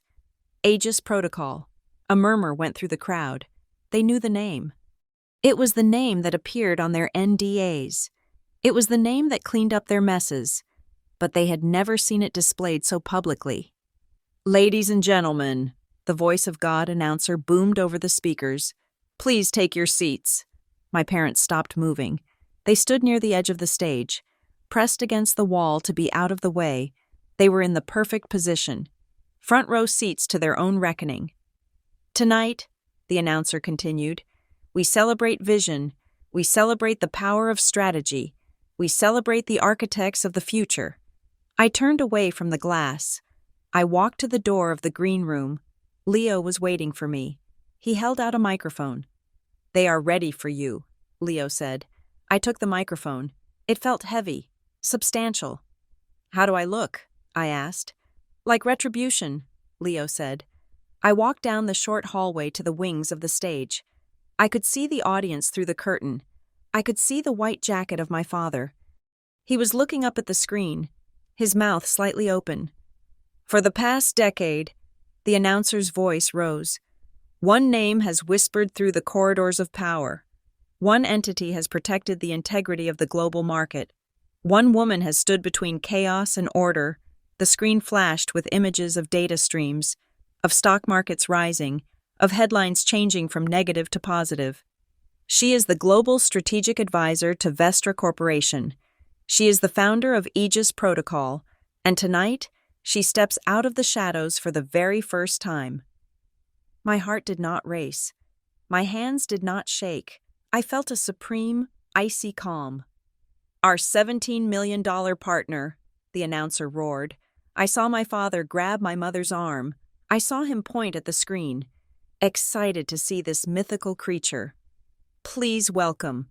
The curtain began to rise. The spotlight hit me. It was blindingly bright, white and hot. MS, Hadley Rosewood. The name echoed through the hall like a thunderclap. I stepped forward. The applause began as a polite ripple, then exploded into a roar as the realization hit the room. But I did not look at the crowd. I did not look at the billionaires or the politicians. I looked down, to the right, into the shadows of the wings. I locked eyes with the man holding the tray of champagne. I saw the moment the name registered in his brain. I saw the confusion. Hadley? My Hadley? I saw him squint against the glare of the spotlight. I saw him recognize the face he had screamed at 3 weeks ago. I saw him recognize the stray dog. The tray in his hand began to tilt. I smiled. It was not a nice smile. I walked to the center of the stage, the train of my midnight dress following me like a shadow. I stood in the circle of light, a giant looking down at ants. "Good evening," I said, my voice amplified to godlike proportions. "Let us begin." The moment I stepped past the velvet curtain, the world dissolved into white. The spotlight was not just a beam of light. It was a physical force, a wall of heat and brilliance that erased everything in my peripheral vision.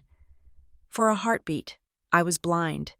I was suspended in a void of pure luminance, stripped of the shadows that had been my home for a decade. But I did not blink. I did not flinch. I let the light wash over me, baptizing me in the attention I had been denied for 32 years. Then, the sound hit me.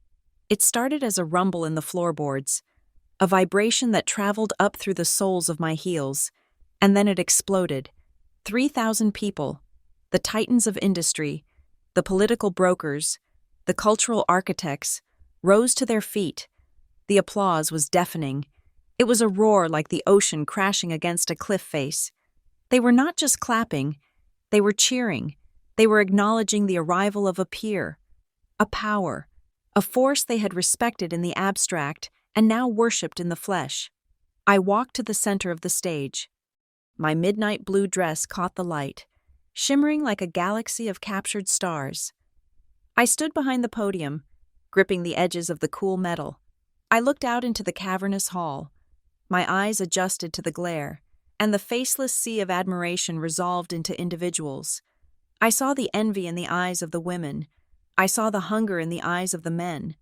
And then, I looked down, to the right of the stage, in the dimly lit service corridor that separated the elite from the help. Time stopped. It did not slow down. It ceased to exist. The laws of physics suspended themselves for a singular, crystalline moment of devastation. My father, Frank Rosewood, was standing 10 feet away from the edge of the stage. He was looking up at the massive LED screen suspended above me.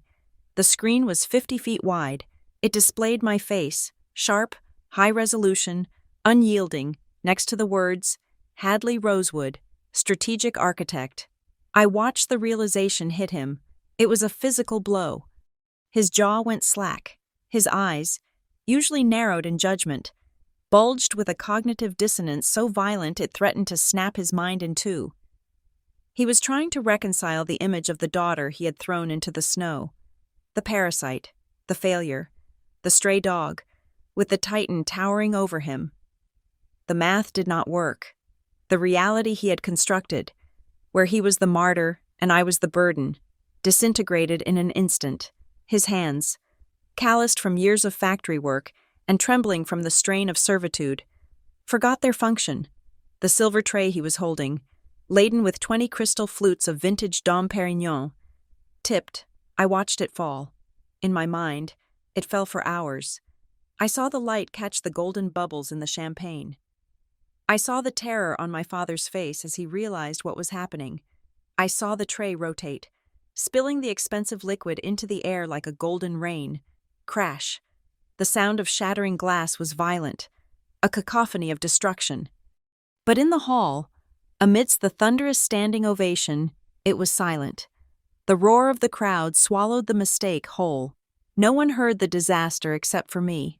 And him. My father stood amidst the wreckage of broken crystal and spilled wine, his white waiter's jacket splattered with damp spots. He looked up at me, his eyes pleading, terrified, confused. He looked like a child who had broken a vase. Beside him, my mother stood frozen. She had been holding a stack of linen napkins. As she looked from the screen to me, her hands simply opened. The napkins fluttered to the floor like white flags of surrender.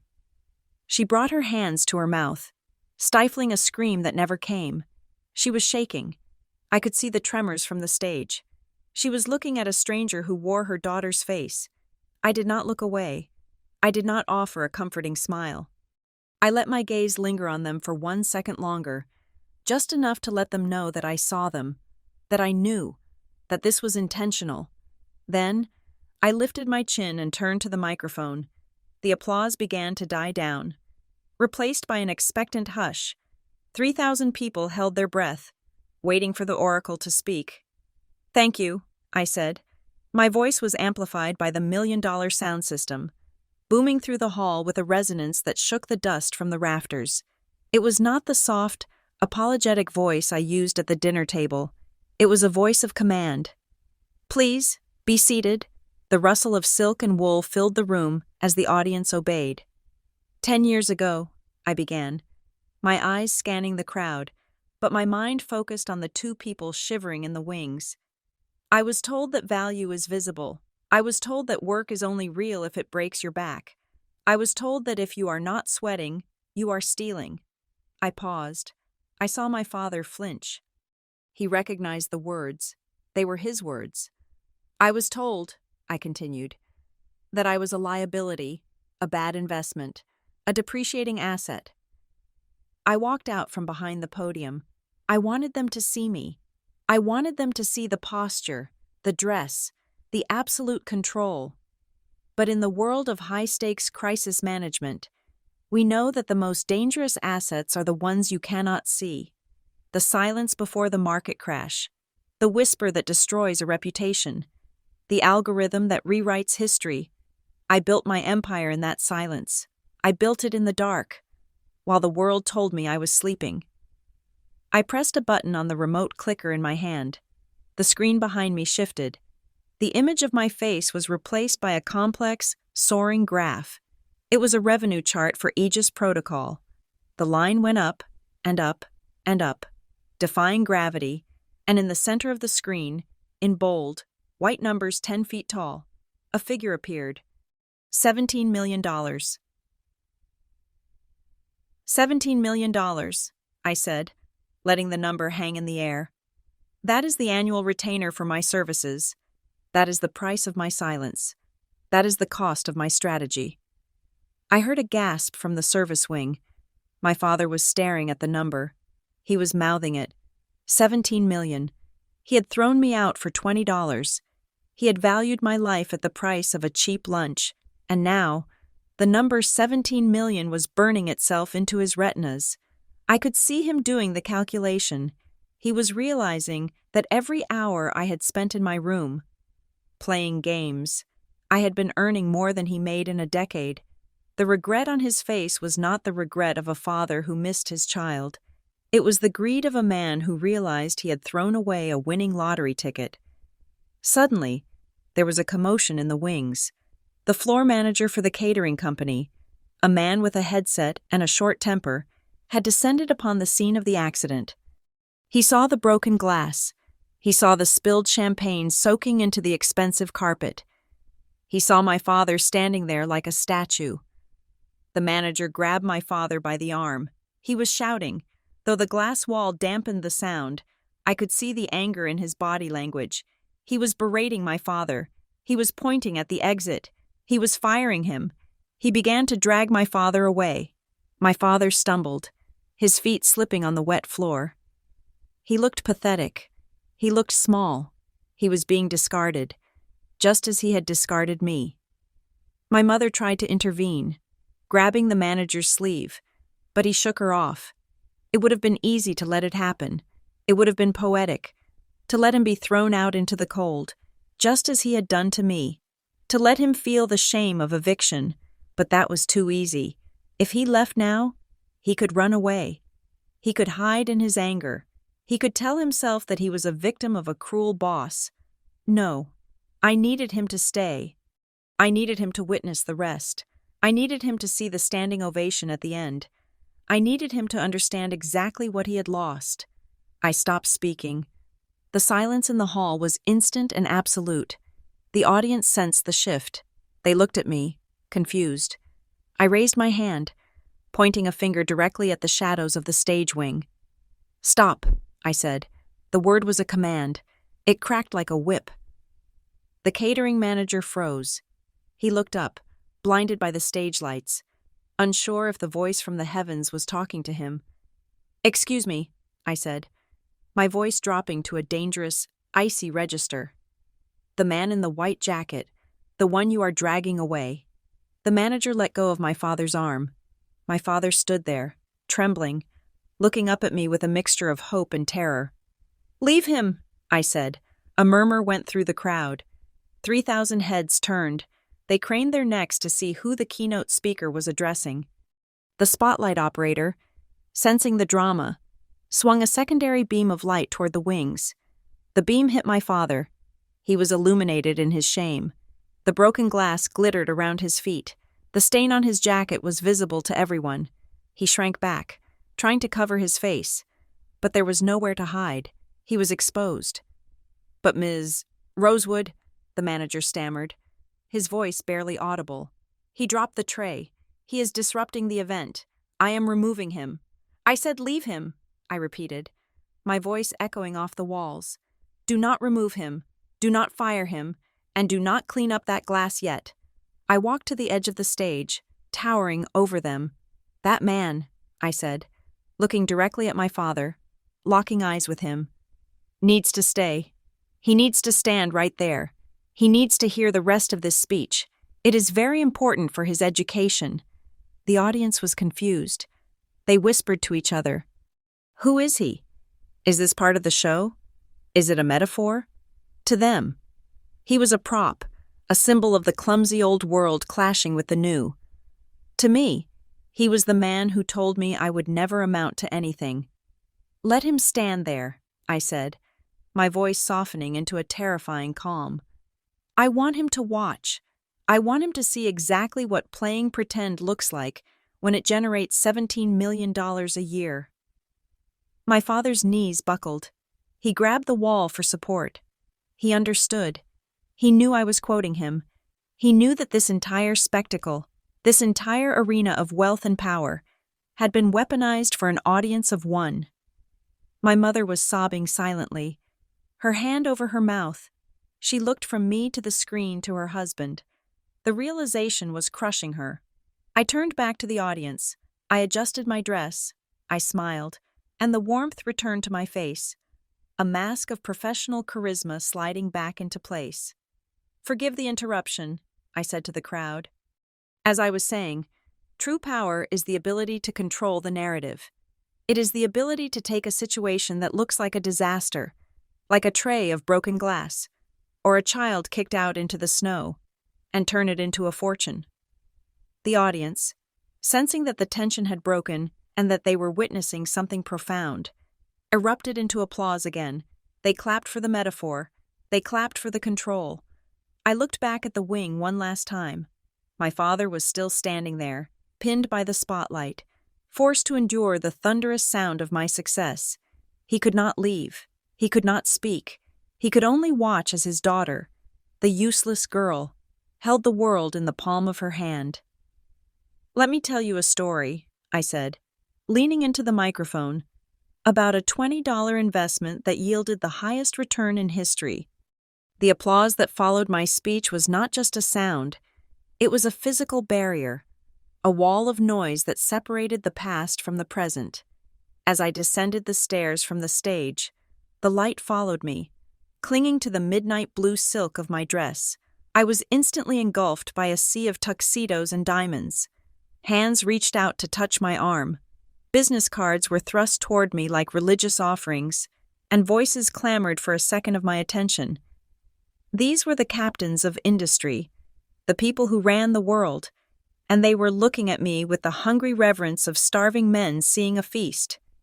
"Ms. Rosewood, incredible strategy. Hadley, we need to talk about your retainer. Simply brilliant, the way you handled the Vestra crisis." I navigated the crowd with a practiced smile. A shark swimming through a coral reef. I was gracious. I was polite, but I kept moving. Leo was at my flank, acting as a human shield, expertly deflecting the more aggressive suitors. But even the thickest wall of adoration has cracks, and through those cracks, the shrill voice of my past leaked in. "Let me through! Do not touch me! That is my daughter! The shout cut through the polite murmur of the gala like a serrated knife. The crowd near the VIP entrance parted, not out of respect, but out of distaste. A commotion was unfolding near the velvet ropes. I stopped. The circle of admirers around me sensed the shift in my attention and turned to look. My father was there. His face was a mask of desperate entitlement. He was pushing against the chest of a security guard who was twice his size. The guard looked bored, holding my father back with one hand as if he were a nuisance insect. My mother was behind him, clutching her purse to her chest, her eyes darting around the room in panic, and Lucas, my brother, the gambler, the failure, had somehow managed to rejoin them. He looked sweaty and manic, his stolen waiter's badge hanging crookedly from his lapel. "I am her father!" Frank screamed, his voice cracking. Tell her Frank is here. She wants to see me." The embarrassment was palpable. The guests nearby were whispering, covering their mouths with champagne flutes, judging the spectacle. It was the nightmare of every social climber in the room. The messy reality crashing the party. I could have had them removed. One nod to the head of security, and they would have been dragged out the back door, thrown into the alley with the garbage. It would have been clean. It would have been easy. But I did not want clean.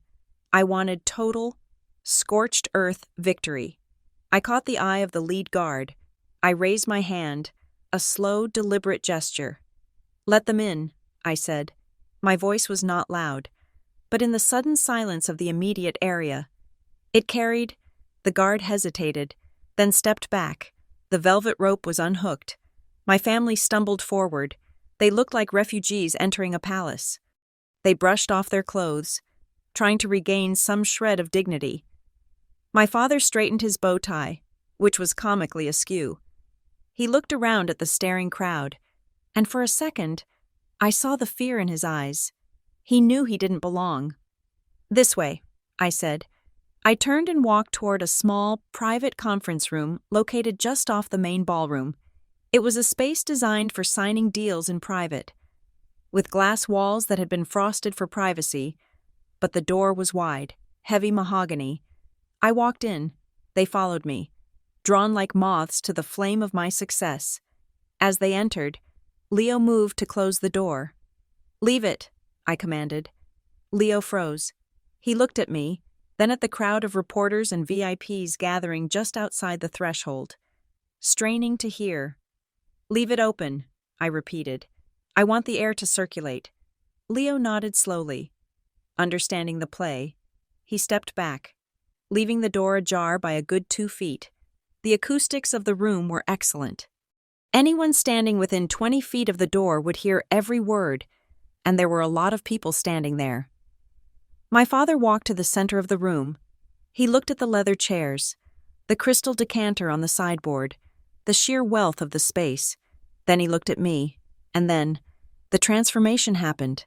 The man who had screamed at me in the driveway, the man who had called me a parasite, the man who had thrown a $20 bill at me like I was a beggar, he vanished. In his place stood a beaming, proud patriarch, a man who believed his own lies. "Hadley!" he exclaimed, spreading his arms wide as if to hug me. I did not move. He stopped a few feet away, dropping his arms but keeping the smile plastered on his face. "My God, look at you. Look at this. I knew it. I told your mother. Didn't I? Susan?"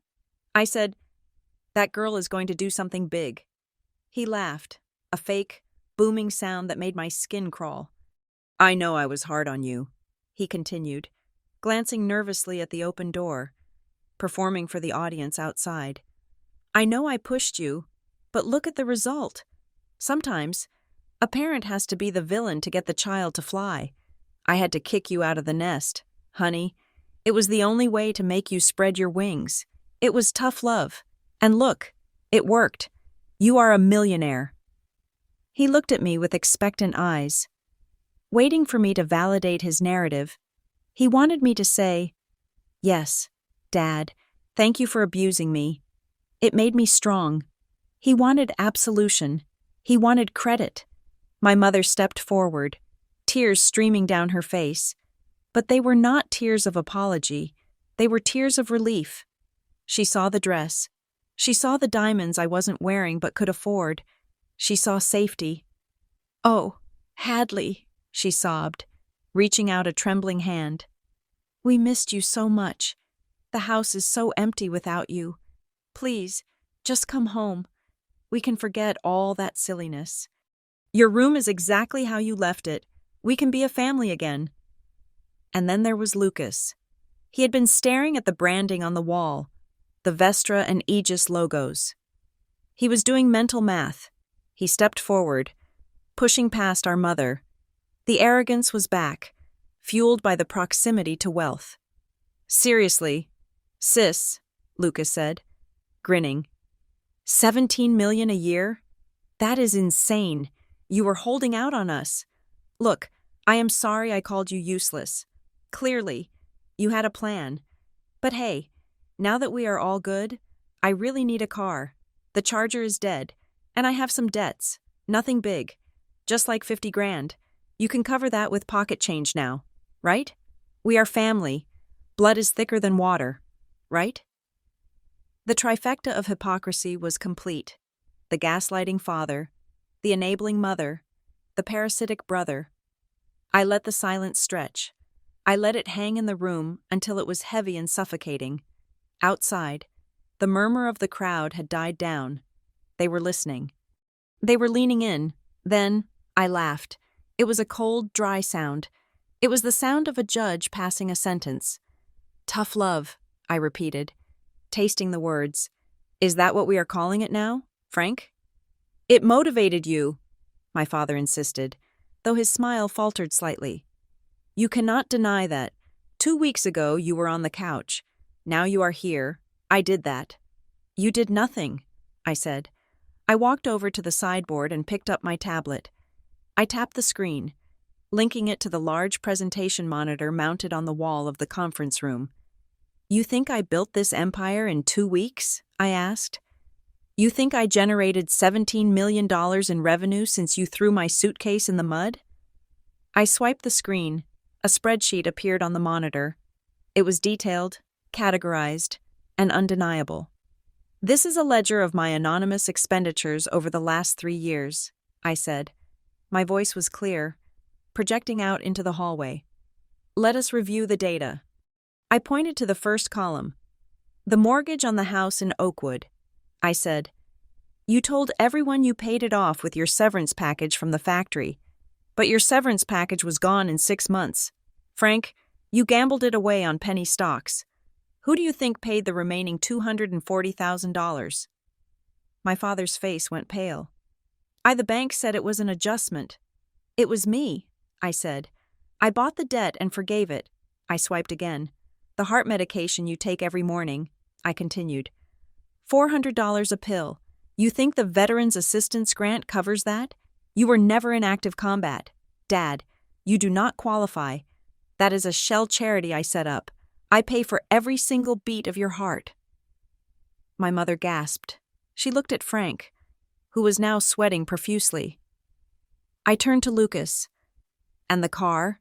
I said. "The Dodge Charger you won on the radio." Lucas stepped back. No way. I called in. I was the 10th caller. I bought the car. Lucas, I paid the station manager $10,000 to rig the contest. I did it because your old truck had bald tires, and I did not want you to kill someone on the highway. I even paid for the insurance you think is complimentary. The room was deadly silent. The guests outside were stunned. The reporters were typing furiously on their phones. "I did not succeed because of your tough love," I said, stepping closer to my father until I was looming over him. "I did not succeed because you pushed me. I succeeded in spite of you. I succeeded while I was dragging 3 dead weights up a mountain. I built this company in the middle of the night, silently, so you would not feel small. I protected your egos. I let you believe you were the providers because I knew the truth would destroy you." "Hadley, please," my mother wept, looking at the open door. "People can hear you." "I know," I said. "I want them to hear." My father tried to rally one last defense. He puffed out his chest, though he looked like a deflated balloon. "So what?" he stammered. So you helped out. That is what family does. We gave you life. You owe us. I owe you nothing, I said. You evicted me. Remember? That was just a lesson, he shouted. We did not mean it. We would have taken you back. Would you? I looked at the tablet. Let us see the footage. I tapped the screen.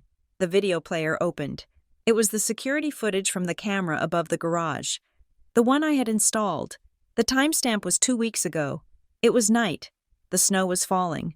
On the screen, my father appeared in the doorway. He was red-faced, screaming. He picked up my black suitcase and hurled it into the mud. The crowd outside the door gasped. The image was high definition. They could see the violence of the throw. Then, the moment of truth. On the screen, my father reached into his wallet. He pulled out the bill. He threw the $20 at me. It fluttered in the wind and landed in the slush. The audio from the recording played through the room's speakers, crisp and clear. $20! That is your inheritance. That is your safety net. Take it and see how far it gets you in the real world. The video froze on that image. Me, bending down to pick up the money, while my father stood in the warmth of the house I paid for, laughing.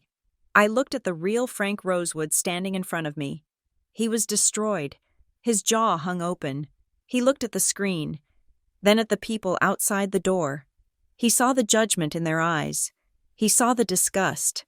The mask of the tough love patriarch had slipped, revealing the petty, cruel bully underneath.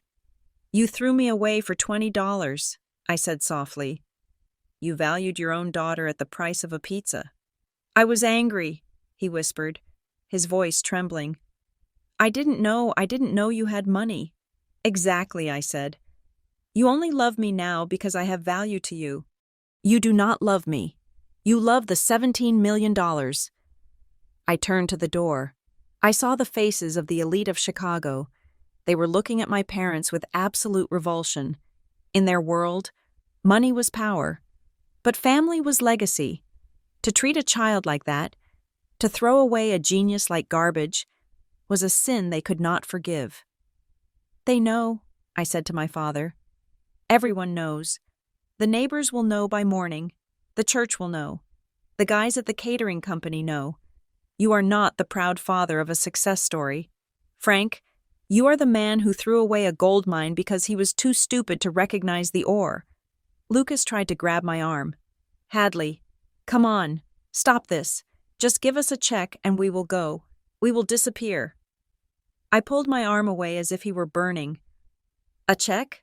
I asked. I walked back to the table where I had left my clutch. I opened it. I pulled out a small, plastic protective sleeve. Inside was a crumpled, water-stained bill. The $20. I walked over to the table and slammed it down. The sound was like a gunshot. There, I said. That is your check. What? Lucas stared at the bill. That is the valuation you gave me, I said. That is the safety net you provided, and that is exactly what I'm giving back to you. You cannot do this, my mother wailed. We have bills, the mortgage, the medicine. The mortgage is paid, I said cold. You have a roof. I am not a monster. I will not throw you into the snow. But the cash flow, the hidden payments, the car insurance, the medicine. I looked at my father. You like hard work. Dad, you said it builds character. Well, tomorrow, you get to build a lot of character. You are going to need to pick up a lot of extra shifts at the catering company to pay for those pills. I unplugged the tablet. The screen went black. Now get out of my office, I said. This is a conference room, my father mumbled weakly, trying to regain some semantic ground. I bought the hotel this morning, I lied. It wasn't a lie. I had instructed Leo to initiate the purchase of the building's debt an hour ago. So yes, this is my office, and you are trespassing. I turned my back on them. I faced the window, looking out at the city lights. Behind me, I heard the shuffling of feet. I heard the whispers of the crowd as they parted to let the shamed family pass. I heard the cameras clicking. capturing the walk of shame of the Rosewood family. They were leaving. They were walking out of the light and back into the gray, mediocre obscurity they deserved. And they were taking the knowledge of what they had lost with them.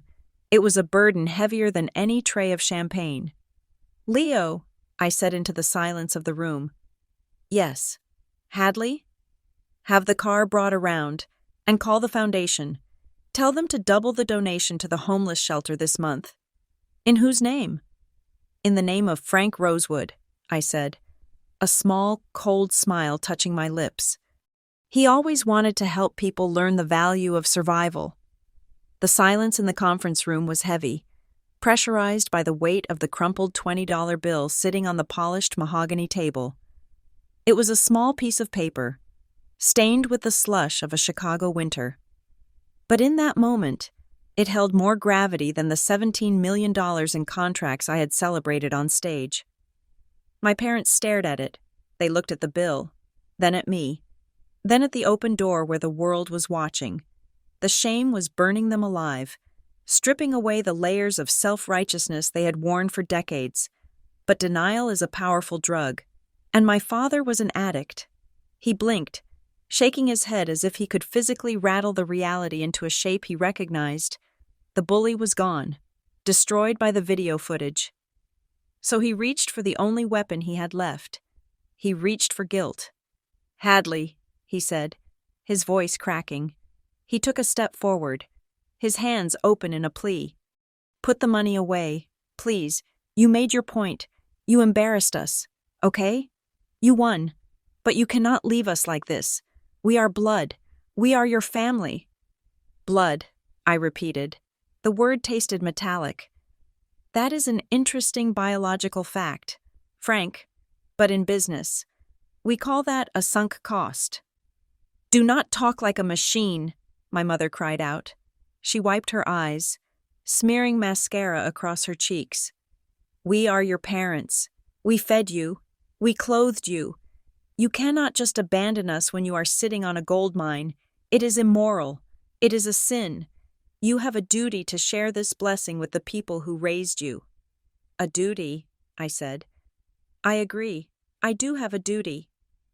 I picked up the $20 bill from the table. I smoothed it out against the wood. The face of Andrew Jackson looked up at me, indifferent and cold.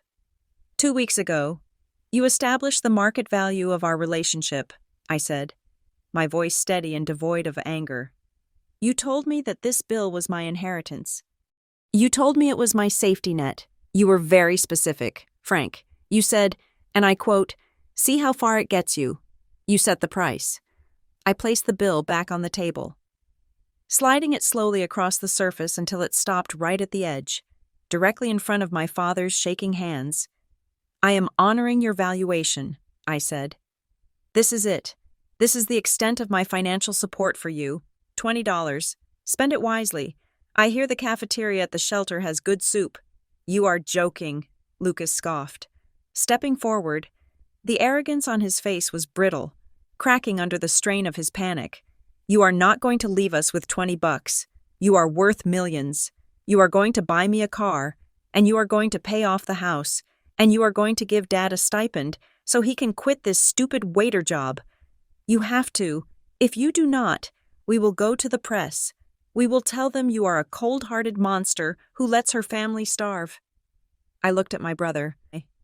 He was 28 years old, but at that moment, he looked like a toddler threatening to hold his breath until he turned blue. "Go to the press," I said, gesturing to the open door where the cameras were still flashing. "They are right there. Lucas, go ahead. Tell them. But before you do, you might want to hear the rest of the portfolio review." I pulled my phone from my clutch. I did not need the big screen for this. This was personal. "You mentioned the house," I said, "and you mentioned Dad's job." I tapped the screen twice. "As of 9 o'clock this morning," I said. "My holding company, Aegis Real Estate Ventures, finalized the acquisition of a distressed property portfolio in Oakwood. It includes the deed to 42 Maple Street." My mother gasped. "That is our address." "It is my address," I corrected. "I own the house, Mom. I own the land. I own the roof. I own the driveway where you threw my suitcase. You are not homeowners. You are tenants. And your lease is month to month. My father grabbed the back of a chair to steady himself. You bought our house? I bought the bank that held the note, I said. It was efficient. I turned my eyes to Frank. And the job. You hate that job. Do you not? Carrying trays? Serving the elite? It must be humiliating for a man of your pride. It is temporary, he muttered. Just until… Miller's Catering was struggling, I interrupted. They had cash flow problems. The owner was looking for an exit strategy. I provided one. I held up the phone. The screen showed a digital contract signed with a timestamp from 10 minutes ago. I acquired Miller's Catering during the commercial break of the gala, I said. I am the sole proprietor, which means, Frank, that I am your boss. The room seemed to tilt. My father looked at me with a horror that transcended words. He was trapped. He was living in a house I owned, working a job I controlled, in a world I dominated. You are going to fire me, he whispered. You are going to evict us and fire me. That is your plan. You want to see us on the street. I shook my head slowly. No, I said. That would be a waste of resources, and it would be too easy. Eviction is a singular event. It hurts once, and then it is over. I am not interested in hurting you. Frank, I am interested in teaching you. I walked around the table, closing the distance between us. I am not going to evict you, I stated clearly. You can stay in the house, but you will pay rent, market rate, $2,500 a month, due on the 1st. We cannot afford that, my mother shrieked. Your father's pension is gone. I know, I said. Which brings me to the job. I am not going to fire you. Frank, in fact, I am giving you a promotion. You are no longer part-time. You are full-time. You are going to work double shifts. You are going to carry those trays, and you are going to pour that wine, and you are going to scrub those dishes. You are going to work 40 hours a week, standing on your feet, earning every single dollar to pay the rent to the daughter you discarded. I leaned in, my voice dropping to a whisper that was louder than a scream. You love manual labor, I said. You told me it is the only honest work. You told me that if you are not sweating, you are stealing. Well, congratulations, Dad. I am giving you the opportunity to be the most honest man in Chicago. You will work for me. You will sweat for me. And every time your back aches, every time your feet swell, you will remember that you are doing it because you threw away the person who would have let you rest. My father stared at me. He looked broken. He looked like a man who had woken up in a prison cell built from his own prejudices. You are cruel, he whispered. I am a mirror, I replied. I am just reflecting your own philosophy back at you. What about me? Lucas demanded. Stepping forward again, his eyes were wild. He didn't care about the house or the job. He cared about the cash. I do not work for your stupid catering company. I need money. Hadley, I have guys looking for me. They are going to break my legs. That sounds like a crisis, I said calmly. Fortunately, I am a crisis manager. So you will pay them? Hope flared in his eyes. No, I said. I am cutting you off, completely. I have already flagged your social security number with every credit agency in the country. You cannot borrow a dime. You cannot open a card. You cannot even get a payday loan. You bitch! Lucas screamed. He lunged. It was a desperate, clumsy move. He reached for me, his hands hooked into claws, aiming for the diamond necklace I wasn't wearing, or maybe just aiming to hurt the sister who dared to say no. He never touched me. Leo moved with the speed of a striking cobra. Before Lucas could cover half the distance, 2 uniformed security guards who had been waiting in the hall surged through the doorway. One of them caught Lucas mid-air, tackling him to the plush carpet with a heavy thud. Get off me! Lucas howled, thrashing against the weight of the guard. She is my sister. She owes me. I looked down at him, He was pinned to the floor, his face pressed against the shoe of the security guard. He looked pathetic. "I owe you a chance," I said. "And this is it." I looked at the guard. "Get him out of here, and take him to the Serenity Ridge Rehabilitation Center. I have a bed waiting for him. It is prepaid for 90 days. "I am not going to rehab," Lucas spat. "It is rehab or jail." "Lucas," I said, "you assaulted a CEO in front of 50 witnesses. If you walk out that door, the police are waiting. If you go with my team, you get treatment, you get clean, you get a job. And if you complete the program, if you actually do the work, then we can talk about an entry-level position in the mailroom. But until then, you are dead to me." "Take him," I ordered. The guards hauled Lucas to his feet and dragged him out the door. He was screaming obscenities, but his voice faded as they pulled him down the hallway, away from the cameras, away from the luxury he thought was his birthright. The room was quiet again. Only my parents remained. They stood huddled together, looking small and gray against the opulence of the conference room. "We are old," my mother wept. "How can you make us work like this?" "You are not that old," I said, checking my watch. "You are 62. That is young in today's economy. Besides, you have $20 to get you started." I buttoned my blazer. I smoothed the fabric of my dress. I felt light. The heavy coat of guilt I had worn since childhood was gone, left in a pile on the floor alongside their expectations. "I have a gala to attend," I said. "My clients are waiting. The people who actually value me are waiting." "Hadley," my father said. It was a whisper. "Does it feel good? Does it feel good to crush us?" I paused at the door. I turned back one last time. I looked at the man who had defined my world for so long, and I realized with a shock that I felt absolutely nothing. No hate, no love, no triumph, just the indifference one feels for a stranger on the street. "It does not feel like anything, Frank," I said. "It just feels like business." I walked out the door. I left the door open behind me. I did not look back to see if they picked up the $20. It did not matter. The hallway was a gauntlet of light.